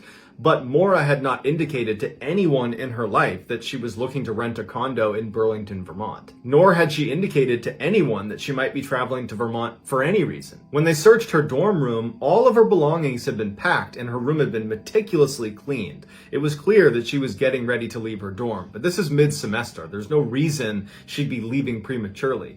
And on top of her belongings in her dorm room was this typed up note to her boyfriend detailing all of their relationship issues. It wasn't a breakup note, but it was definitely something close to that. Most of Maura's belongings were either in her dorm room, all packed up, or in her abandoned car. But her cell phone, debit cards, and credit cards were all missing. However, they were never used again after the day she went missing, February 9th. 6 days after Maura went missing, a massive search is conducted around her abandoned car. They covered 20 square miles. They had helicopters. They had scent sniffing dogs. They had hundreds of people on the ground, and there was just no trace of her. But even more strangely, on the night Maura went missing, there was snow on the ground. So you'd think you'd be able to find a couple footprints showing you where Maura might have gone. but there was none. And the scent-sniffing dogs could only track her scent about 100 feet away from the car before they lost the scent. It was like she vanished into thin air. So something happened to Maura Murray between 7:46 p.m. when the bus driver left the scene and called the police. He said she was there, he saw her, and 7:49 p.m. when the officer who was dispatched arrived on scene and Maura's not there. She went somewhere, we just don't know where or why or with who. And unfortunately, to this day, this case remains unsolved. Here is the final picture of Maura Murray. This is her withdrawing $280 at that ATM shortly before she hopped back in her car, drove up to Woodsville, New Hampshire, crashed on the side of the road, and then disappeared. Armin Meiwes seemed like a really good guy. He mowed his neighbor's lawn, he offered to fix his friends' cars, he would host these great dinner parties at his house. But underneath that charming outer layer, Armin Meiwes was a deeply disturbed individual. In 2001, Armin would place an ad on the internet seeking a young, well-built man that is looking to be slaughtered and then consumed. Meiwes actually got a lot of replies to this, and people acted like they were interested, but I think people were just responding because it was such an outrageous thing he was asking for, so no one went through with it. Until a man named Bernard Brandis saw it, who had previously placed an ad on the internet himself, asking if there was anybody out there that would slaughter and eat him. So perfect match. So Brandis reaches out to Armin and says, yes, I'd love to. And on March 9th, 2001, the two meet up at Armin's house. Brandis lays down in the bathtub while Armin sets up a video camera. He wants to film this for a variety of reasons, but mostly he wants to make sure that everybody sees that Brandis is doing this willingly. On camera, Brandis gives Armin the go-ahead. Initially, Armin tries biting into Brandis, but apparently he was too chewy, so Brandis suggests he gets a knife. After successfully removing a piece of Brandis, Armin fries it up in a pan, and the two of them begin to eat it. But apparently it was too burned to either of their liking, and they would feed that piece of him to the dog. At this point, Brandis is in and out of consciousness because he's losing a lot of blood, so Armin decides to take a break and go to his room and read a Star Trek book. When Armin goes back in the bathroom, it's clear that Brandis is still alive, but he's on the verge of death.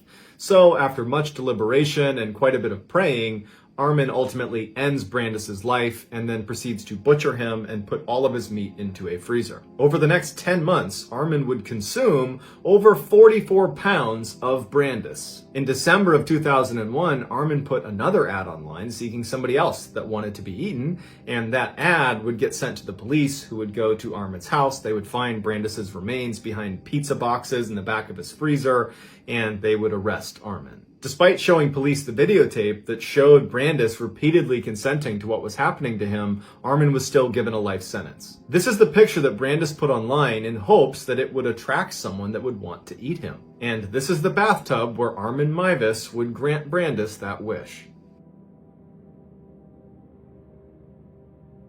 A disaster began to quietly unfold at 8:49 a.m. on April 16, 2014. The Seawall ferry that was on a routine trip to Jeju Island in South Korea was beginning to lean very badly to one side. The ferry had recently undergone illegal renovations, adding a whole bunch of new rooms to the top of the ferry that made it much more profitable, but dangerously top-heavy. Corrupt regulators who were bought off with fancy dinners and travel allowed the ship to sail unsafe despite never having stepped foot on board. Had they gone on the ship themselves, they would have seen immediately how unsafe it was. On April 16th, the day this ferry is making its way to Jeju Island and is now leaning to one side, ferry workers had loaded twice the legal limit onto the ferry and then hadn't properly secured really any of it. So there were cars and shipping containers that were not tethered. So as the badly balanced Seawall ferry is making its way out to Jeju Island, it hits some very strong currents and makes a sharp turn to avoid them, causing the ship to begin to keel over. As soon as it begins to keel over, all those unsecured cars and containers all shift all at once to one side of the ship, causing it to completely roll over on its side and begin sinking. On board were 476 passengers, of which 325 were high school students on a school trip. As soon as the ship comes to rest on its side, the captain comes over the intercom and tells everybody to stay in your rooms and await further instruction. And everybody listens. They all stay in their room. And honestly, you can't blame them because they're on a routine ferry trip that happens dozens of times a day without any incident. And the captain of the ship is telling you everything's fine. You just stay where you are. We'll tell you what to do next. After a little while, a lot of the students start to feel a little bit anxious because there's been no further instruction. They're still sideways, and they're starting to realize that if they needed to, it would be hard to get out of the ship. A lot of them were way into the bowels of the ship, and they would literally need to climb up and out of the ship to safety. A student actually called the authorities and said, "Hey, I think the ship I'm on is sinking." And the authorities hadn't heard of it because the captain and the crew of the ship were just totally crippled and could not make a decision and had wasted all this time that they could have been evacuating people and getting help, and instead were just panicked and frozen in terror. There would be over 20 calls from students pleading with authorities to come save them because now they know the ship is sinking because they can hear the sound of water rushing into the ship, and it's just a matter of time before it reaches them. Finally, almost an hour after the ship had originally keeled over onto its side, the captain issues the evacuation call to the whole ship. But at this point, water's already getting into the compartments where these students have been told to stay, and students aren't able to leave, and there's this panic to get out of the ship. So the evacuation order was doing nothing. It was already too late. One person who survived, who had left early and disobeyed the stay in your room order,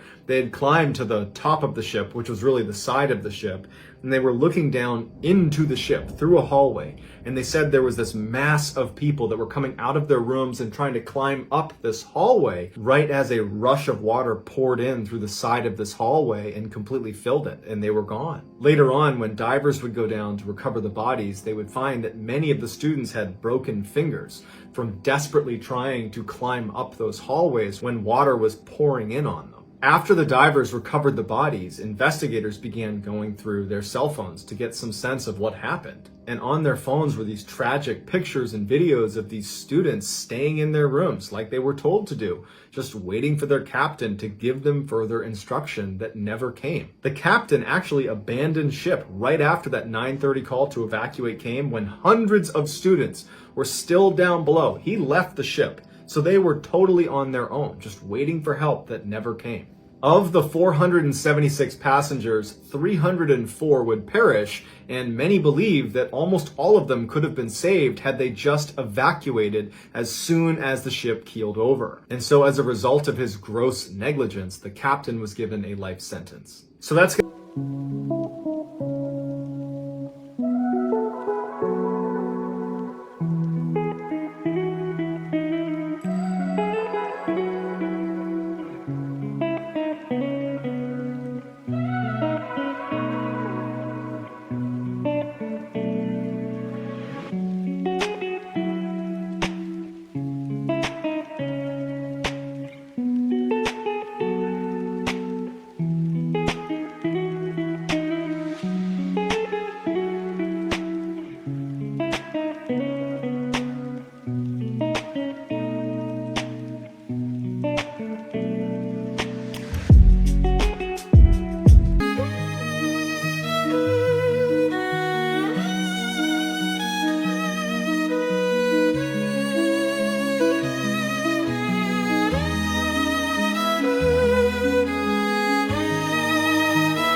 Gonna do it, guys. Let me know in the comments what you thought of these 3 stories, and I will pin the best comment at the top of the comment section. If you enjoyed today's video and you haven't done this already, please put hot dog water ice cubes in the like button's lemonade. Also subscribe to this channel and turn on all notifications so you don't miss any of my weekly uploads. If you want to get in touch with me, you can direct message me on Instagram or on Twitter. My username is the same.